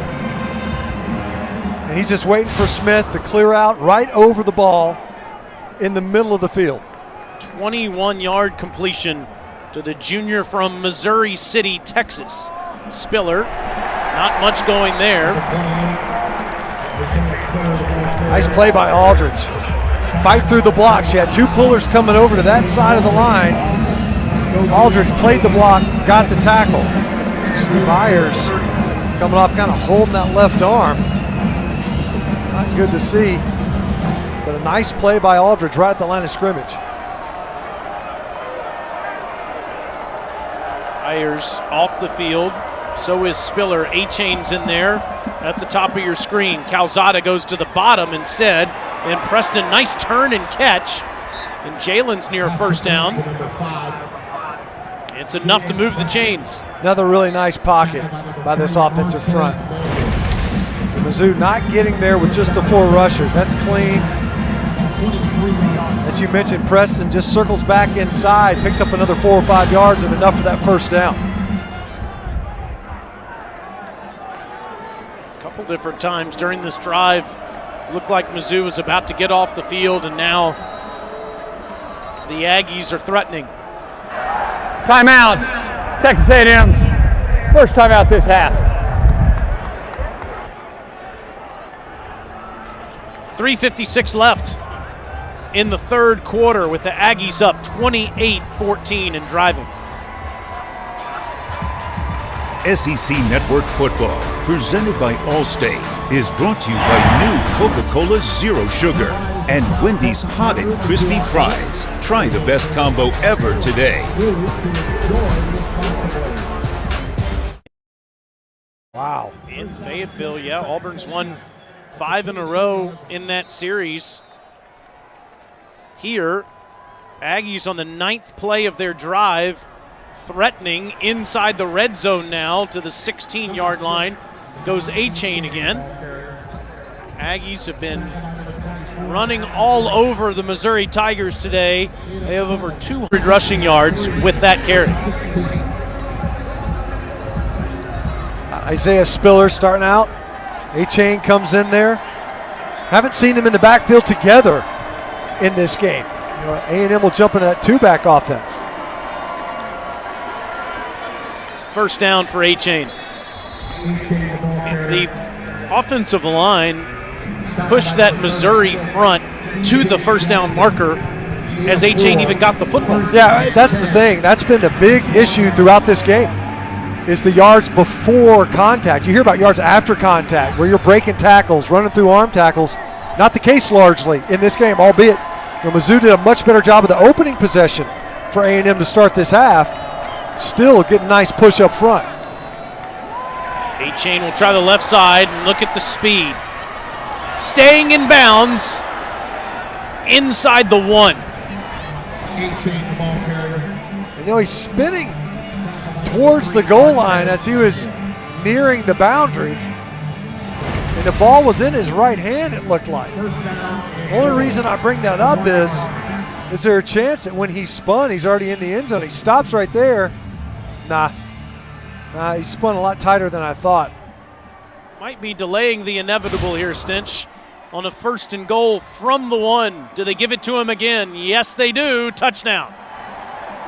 Touchdown, Aggies. Could be a costly drive. As you look down there, Bryce Foster, it looks like the A&M center is down on the field. He was already forced in to the lineup to start the season. An injury to Luke Matthews in camp. An impressive drive, to be sure, by A&M there. Needed to answer. You see Bryce Foster holding his left leg. Yeah, you don't want to see that. As dominant as this offensive line has been today, as solid as they were last Saturday night, they finally have found their groove with the right 5, and then you have an injury like this. Well, we just said, earlier on, 5 different offensive line lineups. It looks like he's going to be okay. You almost wonder if he got stepped on or kicked. A lot of stuff happens in the middle of those lines. But the last thing they want is to have to reshuffle, because I would guess there's a chance that Kenyon Green could move to center. He's played center before. Would be his 5th different position. Why not? Yeah, hit for the cycle. Small makes it a 3-touchdown game again. That was all Devon Achane. First, his feet took down the pylon, Cam, and then from the doorstep, he scores again. The Aggie offensive line plowing in front of the Aggie running backs. 35-14 is our score here in Como today on a beautiful Saturday in the Show Me State. That Aggie offensive line has shown us something today with 2 tailbacks behind them, both running for over 100 yards. Devon Achane and Isaiah Spiller. Let's check on the other games that are going on in the SEC with Peter Burns. Time once again for the... Again, a little strange to get used to them playing at noon Eastern time. That is odd, that's for sure. Doesn't feel normal. Here, Mizzou dumps it off to Beatty. That play works to perfection with the big boys running all the way down the field into A&M territory. Case Cook, he had some speed on him there as Beatty picked up 34. Nice ball handling, a lot to see. You know, they got out there, spun under center, gives the Aggie defense something different to look at, and leaks Beatty behind the convoy. Longest play of the game for Mizzou. This one doesn't work as well. Aaron Hansford greets the other number 1 immediately. So far, Mizzou moving the football well here in the third quarter. That time off the explosive play on the screen pass to open up this possession. Well executed along the boundary to get into plus territory. It's a loss of 2. Last time Mizzou had it, they went on a 14-play, 97-yard drive.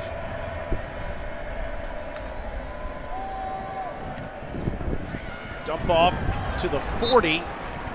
Not much doing again. Lovett, who got the touchdown on the last drive, gets a couple. Nice tackle that time by Cooper. And coming up at linebacker, trying to make a play. We've seen Lovett, as you mentioned, if he shakes loose of that first tackler, that guy's a playmaker in space, not just an inline runner to where he gets behind defenses, but if he breaks the tackle, he's got speed enough to make you hurt after the catch. Have to get to the 31.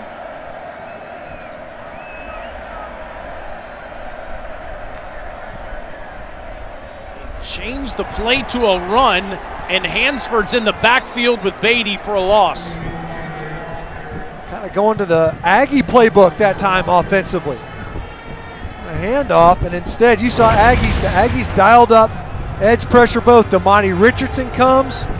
Antonio Johnson was coming from the opposite side. You see that was the difference, penetrating that offensive backfield to get the negative yardage play. A wasted opportunity. You gained the field position, sure, off that screen pass to Tyler Beatty, but then the drive stalls when they got into Aggie territory, and you see there the first 5 drives netted almost no yardage. The last 5, they've averaged over 40 yards. McInnes punt goes sideways out of bounds at the 14-yard line. McInnes held on to that ball and almost put his fingers as if he was about to try to spin it for a first down, but he does kick it away with 2 seconds to go in the third quarter. He wanted to feel the laces there just for a second. It's kind of like that. The laces matter for these kickers. You saw that game last night, Clemson-Syracuse. You got a kicker kicking the laces of the ball. That ball misses, of course. Otherwise, Syracuse with an opportunity to get the upset in the Carrier Dome. They didn't. Laces out, Dan. Boy, that Clemson offense does not look like the same thing No. we have seen the last few years. Last play of the third quarter. And Isaiah Spiller, who's gone over 100 yards rushing for the 14th time in his career, tacks on a few more. The Aggies are back in the top 25 after beating number 1 Alabama last week. They're up 3 touchdowns on Mizzou today.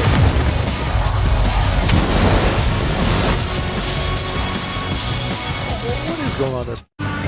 Welcome back to Columbia, Missouri, where we're about to start the fourth quarter. Texas A&M up 35-14 over the Missouri Tigers. And guys, when you talk about this Texas A&M defense, Leon O'Neal has been a huge part of it. He was last week against Alabama. There was a play where he chased down the ball carrier while laying out a blocker at the same time, eventually made the tackle. I got to catch up with him this week, and I talked to him about what he's tried to work on getting better at. For him, it's been pass coverage. I'll wait till this play to tell you what he did over the summer to get better.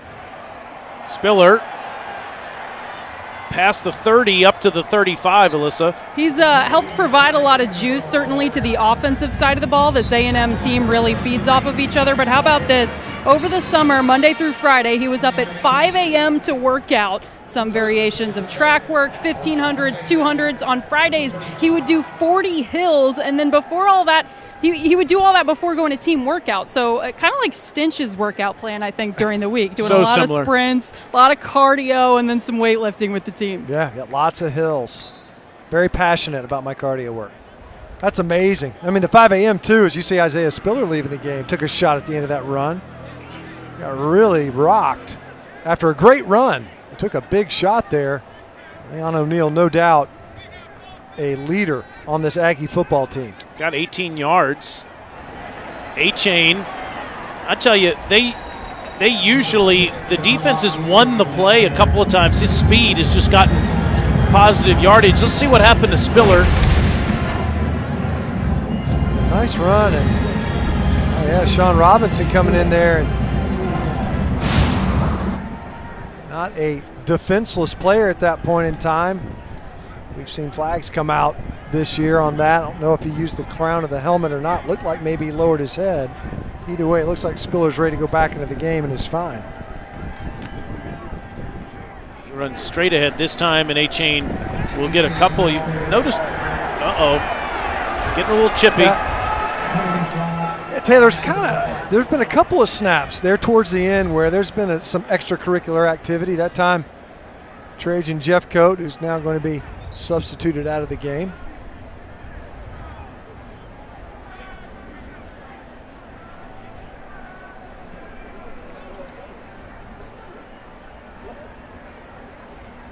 After the play was over, unsportsmanlike conduct, defense number 18, 15-yard penalty, automatic first down. That's number 18's first unsportsmanlike conduct foul of the game. Oh yeah, so you see it right there. He's got his hands all up in Max Wright's helmet first, and then well after the whistle, just wants to keep at it. Could have had hands to the face a couple of times as he's getting coached up over there by new defensive line coach Al Davis. Did you see those penalties? Season high, yeah. I'm sure that Coach Davis is saying, hey, you're arguably our best player, most experienced player. We need you to keep your head more than anybody else. Yep. No, it's a great point. You know, you got to be the leader, something that we can point towards as this is how you do it. That isn't it. You know, definitely some frustration demonstrated that time by Jeffcoat. Calzada's in trouble, spins out of there. What a play. Finds Max Wright for his second catch of the season for 8 yards. Some nice escapability that time by Calzada. He ended up taking a big sack earlier because he was able to keep a play alive. Isaiah McGuire getting in there again. Calzada keeps his eyes up, downfield, hits Max Wright with a strike right there on the sideline. He's got 13 completions now to 8 different wide receivers. Jimbo Fisher said about Calzada, he just needs more saddle time. A-Chain might get a yard. It's going to be third and short. What's happening in those other SEC games, PB? Taylor, LSU Florida has turned into Ole Miss Tennessee, but during the day, how about this? Anthony Richardson finds Damian Pierce 35-35 touchdowns in 4 of the last 5 Gator drives. Man, keep an eye on what's happening there. They did give A-Chain enough to move the chain, so it's a first down here down to the Mizzou 32. Spiller is back in the game, so evidently answered all the questions he had to be allowed back on the field. And gets the ball immediately inside the 30-yard line. You know, Stinch, back to Calzada for a second. I love that. Jimbo, most people say he needs more seat time, he needs more reps. Jimbo playing to the crowd, he needs more saddle time. That's such a Texas answer, right? Texas A&M is sitting there going to the fan base, yeah. He's got to have more time in that saddle. It makes sense. I mean, you lose Haynes King in the Colorado game. That's a shock to your offensive system, to be sure. Not easy to just make that quick switch, especially after 4 years of Kellen Mond and the stability they've had at quarterback. It was a bullet, but good defense as Preston is covered up there. It'll be 2nd down and 7. DJ Jackson, the freshman from Dallas, on the coverage. One thing Calzada's been working on that Daryl Dickey, the offensive coordinator, was telling me about before the game is putting a little bit more touch on the ball. Throws an absolute bullet. Yeah, he's definitely got a hose. We've seen that a couple of times. Some of the touch passes, touch throws have been difficult for him to kind of dial it in, not only the accuracy but the pacing of the ball.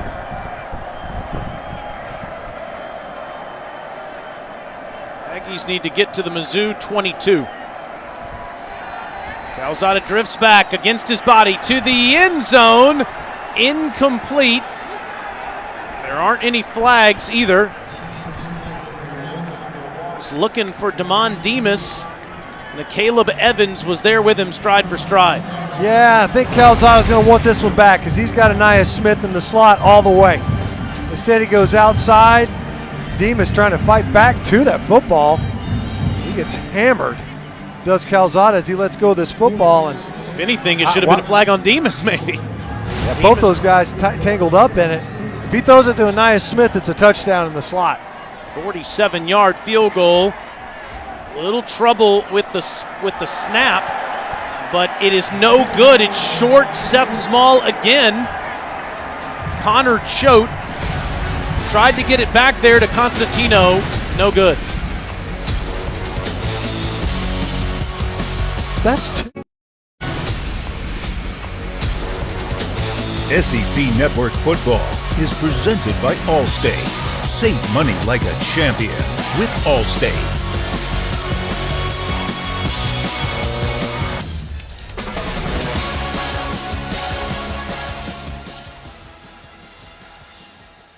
There's Seth Small after the last drive, coming up short on the 47-yard field goal.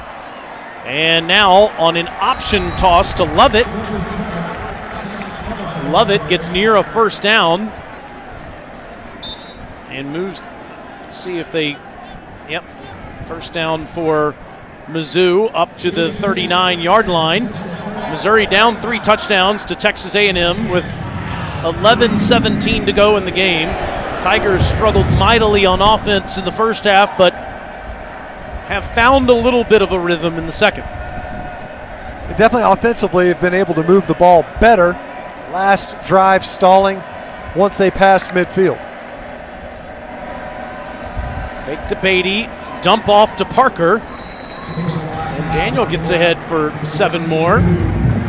Basilak's tried that play, and it's been effective several times this season. Yeah, I've been a fan of that. Moving this pocket a little bit. You can't live in it, right? You can't boot and naked all the way down the field. And at the same time, it has been effective, seemingly, for the Missouri offense.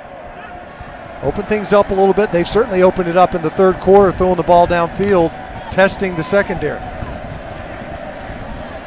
Too tall, over the head of Hay. Basilak being helped up once again at the end of that play. Popped a couple of times today as he throws this ball, and I don't know, man. We've seen flags come out on hits just like that. That ball was clearly gone. Shamar Turner, freshman from DeSoto, Texas, missed the last 2 games, back today. Last week, that A&M Aggie defense hit Bryce Young 17 times on 52 dropbacks. That's a lot. They were able to get to the quarterback. Basilak had completed 7 in a row, but now 2 straight incompletions. Trying to get it to Beatty. How many times have we seen this today? Where a running back's got a chance to make a catch, and he's got open field in front of him. Beatty makes that catch cleanly. It's a first down, easy. Jalen Jones, the only defender in the vicinity, Just couldn't corral that pass. Shocking to see Beatty drop it, though. He's been money out of the backfield all season. Have to go for it. Down 3 touchdowns. 5 of 8 this season on 4th down.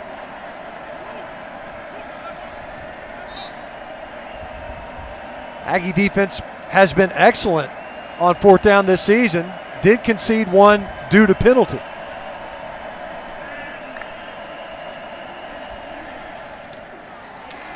First down, Mizzou. And a strike. Chance Looper with the catch. Strike that time for Bazelak.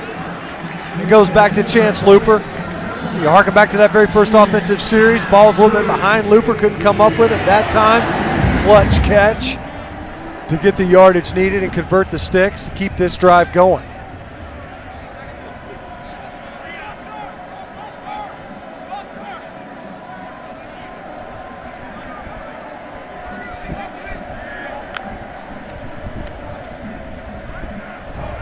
Like from a muddy pocket, and he throws it into traffic. Aaron Hansford, who's flashed several times today with the deflection. Nice play by Hansford. Watch him time his break a little bit early, but I'm okay with no call that time, especially given some of these other calls, or no calls rather. And Aaron Hansford, converted receiver, playing inside linebacker for the Aggies. Yeah, that's right. He started 15 games at linebacker the last 2 seasons after switching over from receiver. Beatty doesn't get much. Darius Jones. See some Aggie defensive linemen that are getting some playing time for the first time today. Tyree Johnson takes a knee.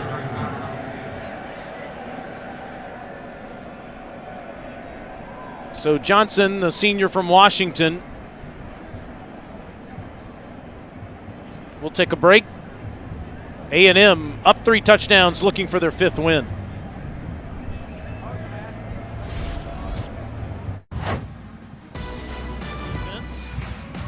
Remember, coming up, SEC football final tonight. Dari, Chiz, CD, Benjamin Watson take you through the biggest stories of the day and break all the games down. 10:30 Eastern, right here on the SEC Network and the ESPN app. One tap. 9:18 left in the 4th quarter. Clock starts running after Tyree Johnson was helped to the sideline. Bazelak drifts back, pumps, and it's caught down at the 36-yard line. That's J.J. Hester for a gain of 13. Great body control by J.J. Hester, because he has to reach back behind him. Scramble drill, scramble rules. Can't even show you the replay. They go so fast. Looper gets this one for a few yards. Looper kind of double clutched that catch, able to still maintain possession. But you're right, quick to the line, a little bit of urgency now in the Missouri offense as they now throttle it back.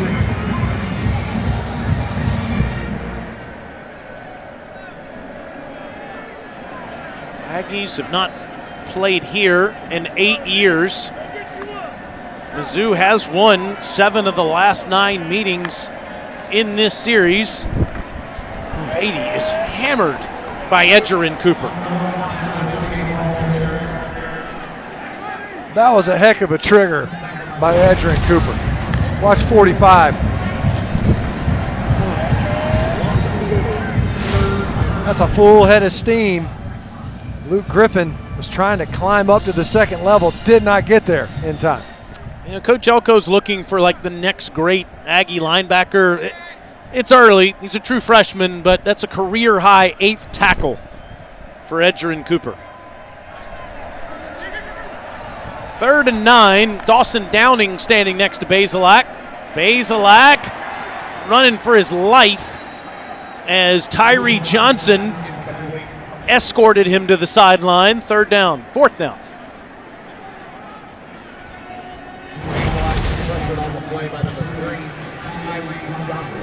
Stiff arm there, got it off the face mask, kind of slid it over. And they're over there talking about whether or not he's well outside the pocket.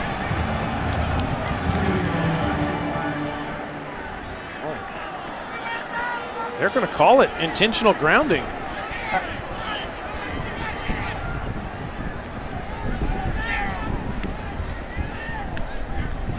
Evidently, I guess the ball did not make it to the line of scrimmage. We'll take another look at this. Clearly outside the tackle box. I mean, that's not up for debate. The ball doesn't get. Yeah, it's definitely outside the tackle box. The ball must not have made it back to the line of scrimmage. The officials gathered and were discussing it, but that ball did not make it all the way back to the line of scrimmage. The pressure from Tyree Johnson forcing that intentional grounding. So another punt for McInnes on 4th and 19. Angles it out of bounds with 7:21 to go. Aggies on the verge of another victory.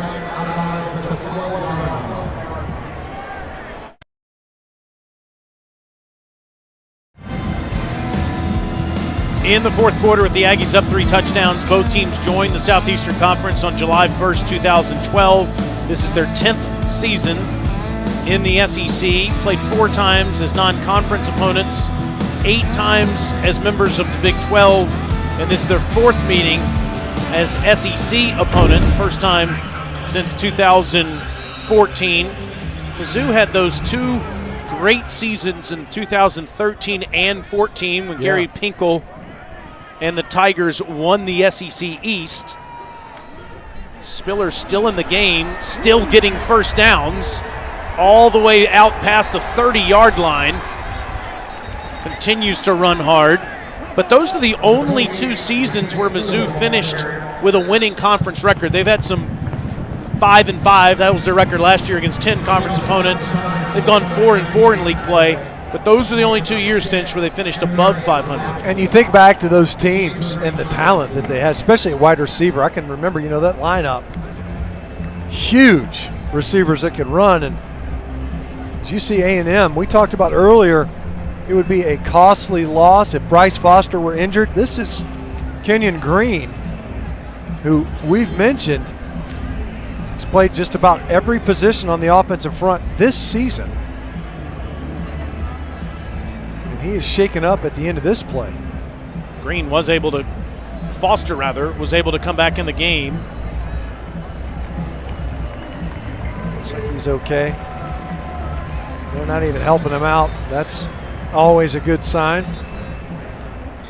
Going back to what you were saying about Mizzou and having those great receivers back at the beginning of their tenure in the SEC, clearly they're in a transition mode now. You've got a second-year head coach in Eli Drinkwitz, a first-year defensive coordinator in Steve Wilkes, and you don't want to tell fan bases be patient, because you hear so much of that these days, but it's going to take some recruiting classes for them to find NFL prospects like they had when Gary Pinkel and the Tigers came into the Big 12. And you think, in the age of the transfer portal and immediate eligibility, help can be a couple of transfers away. I mean, you think about this defense alone, the defensive line, front 7 players, Trey Williams and Markel Utze, they're playing right now for Arkansas. They're still playing college ball, just not for Mizzou any longer. You have to think that they would have a big role on this defense. Nick Bolton, he's obviously a tackling machine. So it's not easy to replace a Nick Bolton, much less losing a couple other big bodies and producers among your front 7 players. Bolton starting for the Chiefs to start the season. Another team in this state that's not had the kind of start they wanted this year. Spiller gets to the 35-yard line. And meanwhile, for Texas A&M, I know their fans are disappointed with what they've seen so far this year against Colorado, against Arkansas, against Mississippi State, and then you have this massive victory, unexpected win last week against the #1 team in the country. But they have been ravaged by injuries on the offensive line at quarterback, in the secondary. Several receivers are out, including Caleb Chapman, and this is a team that has not had a full deck from which to work with. No, it's agreed. And you think about, you already knew you're going to be transitioning somewhat, especially at quarterback. King throws all the way down the field, and it's incomplete as he was looking for Demas.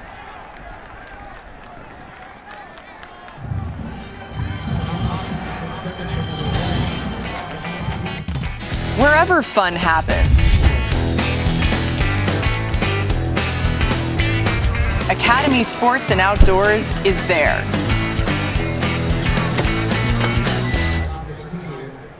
Aggies punt after Calzada goes off the field, and Coach Fisher always coaching his quarterbacks up. Yes, just gently encouraging them there on the Is that what that is? Yep, that's a gentle encouragement. Constantino takes a bad snap and fields it and gets off a great punt.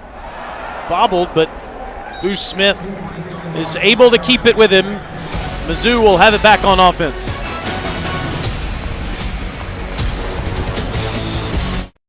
Scoring.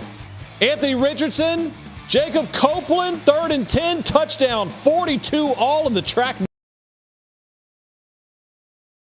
Such an arm. You just see throws like that. I know you were there last week, Stench, and you think this guy should be able to do it all. It's a drop for Chance Looper. 2nd down. So that game with Florida and LSU is crazy. Tied at 42. Unreal. Shout out to the Auburn Tigers. Up 2 touchdowns on Arkansas towards the end of that game. After what Georgia did to Auburn last week, it's a real sign Brian Harson's got control of that program, going to Fayetteville and getting a win like that. Yeah, no folding of the tent, that's for sure. And an Arkansas team that's put together some nice wins this season. Hay grabs it at the 30. Yeah, that really is impressive, you know, when you think about it, because there have been some games this season where you can allow one team to beat you twice. You know, they talk about the Alabama flu. You play Alabama and you lose 2 weeks in a row because it just takes that much out of you. Some flags come out. Trying to hit Nico Hay. What? False start. Offense, number 7. 5-yard penalty. Remains 3rd down. But they bounce back. You know, it's a rivalry game. You got beaten at home. You got beaten badly at home. Come right back. You got to face a tough opponent in the West Division. The West Division is nuts, by the way, completely nuts. I mean, you think about it, after Alabama, best team in the West Division is probably Texas A&M, in my opinion. Like maybe some would say LSU, maybe some would say LSU, maybe some would say Auburn. That's the thing, right? I mean, I think there's plenty of people that could make an argument for Ole Miss or Arkansas. Arkansas beat A&M. Mississippi State did too. I think this, going back to what we were saying a moment ago, A&M without a lot of players certainly is the 4th, 5th best team in the West. But with this offensive line we've seen today, we saw last week against Alabama, I think they have the potential to be the 2nd best team, if not the best. If Alabama loses one more game and the Aggies win out, guess who's going to Atlanta? It's a good point. Squeeze it out in that West Division. This West Division, I think almost everybody's beaten everybody when you look at it. It's like this round robin of teams that have gone around and beaten one another. Who would you go with, Ole Miss? As I said that, I'm sitting there going, who would I say? You could say Ole Miss because they beat Arkansas by, what, a point? Over the head of Beatty. Yeah, you're right. I mean, the East is so much more defined, right? Vanderbilt is at the bottom. South Carolina maybe right after that. Missouri right after that. Tennessee, Florida are probably in that 3rd and 4th spot. And the top 2 teams are playing in a few minutes. And I would not have thought that, even after, the way Florida played Alabama at home in the swamp as closely as they did. It's a 2-point loss. You're a 2-point conversion away from tying it. I would have thought that was nearly picked off by A&M, but I would have thought Florida might have been the 2nd best team. Not now. I mean, not now. You know, with Kentucky knocking them off at home, you have to say it's the Wildcats. It'll be fascinating to see how things unfold here in a few minutes in Athens when the Wildcats take on the Dogs. 3rd and 3. Bazelak runs out of the pocket, down the field. That should have been caught by Hester. Flag does come in and was almost picked off by Richardson off the carom.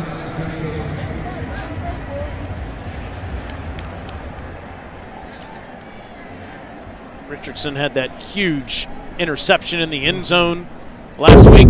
Holding. Offense number 50. 10-yard penalty, previous spot. Repeat 3rd down. Hiron White, the right tackle. Yeah, you think back to the red zone woes of Alabama in that game versus A&M. You mentioned Richardson turning the Tide away with that pick in the end zone. Saw one going against the Aggies today, red zone turnover.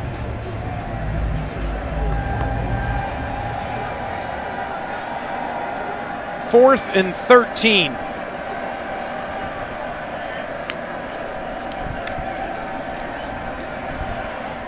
Bazelak throws short, and the catch made by Lovett, but not enough. It's a turnover on downs. Excuse me, that was, now this is 4th down. This is 4th down. That was 3rd and 13. 4th and 3 now for Mizzou.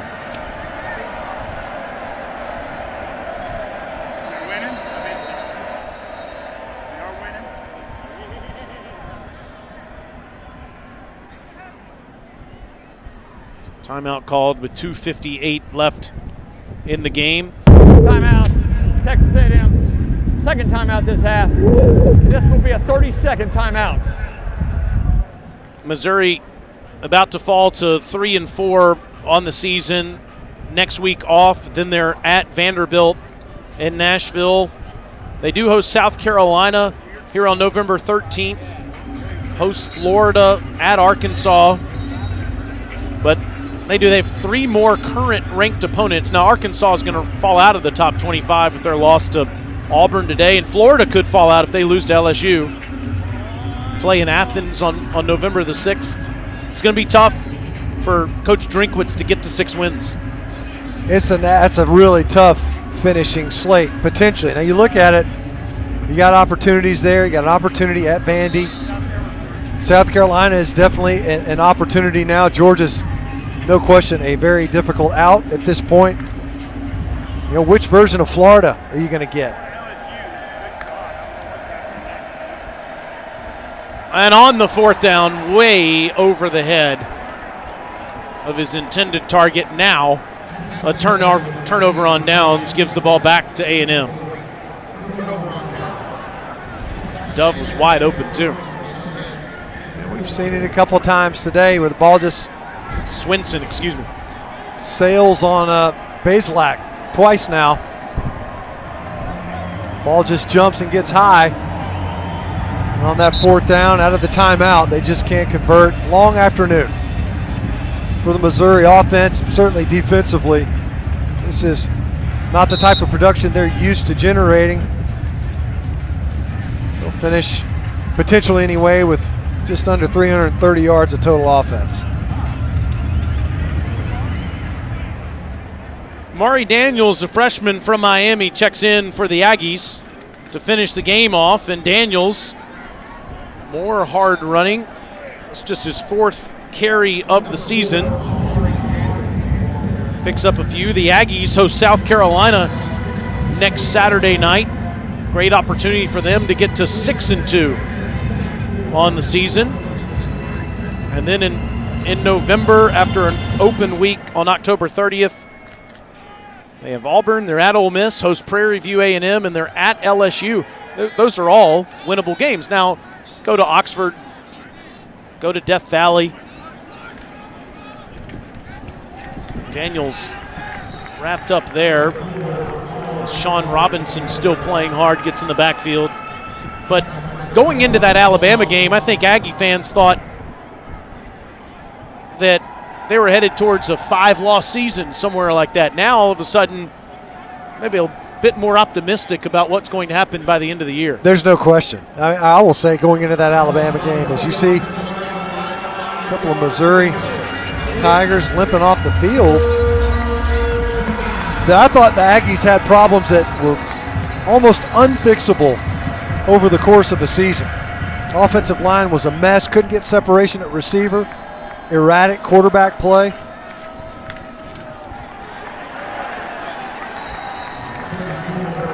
Daniels doesn't, or L.J. Johnson Jr., on the carry, the freshman from Cypress, Texas, another tackle by Robinson.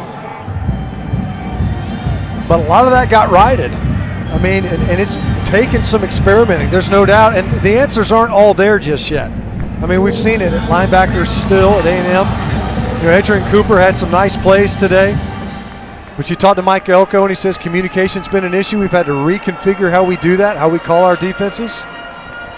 So it's not a fully realized product, but it is much improved after those 2 losses. Ernest Crownover running hard right at the marker.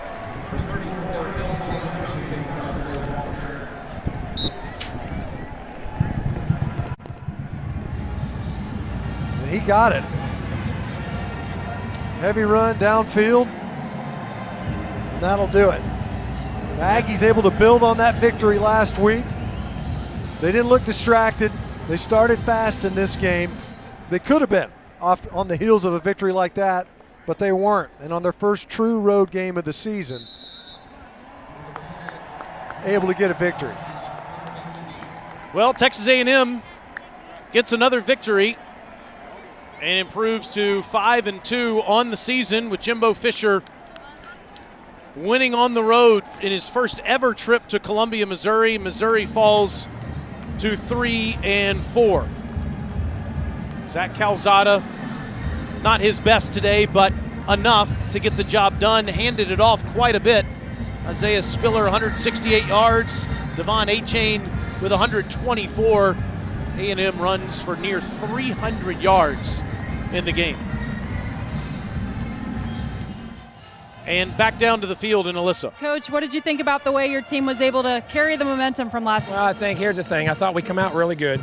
Then we hit a little low. Had a chance to put them away for a half on the pick, didn't.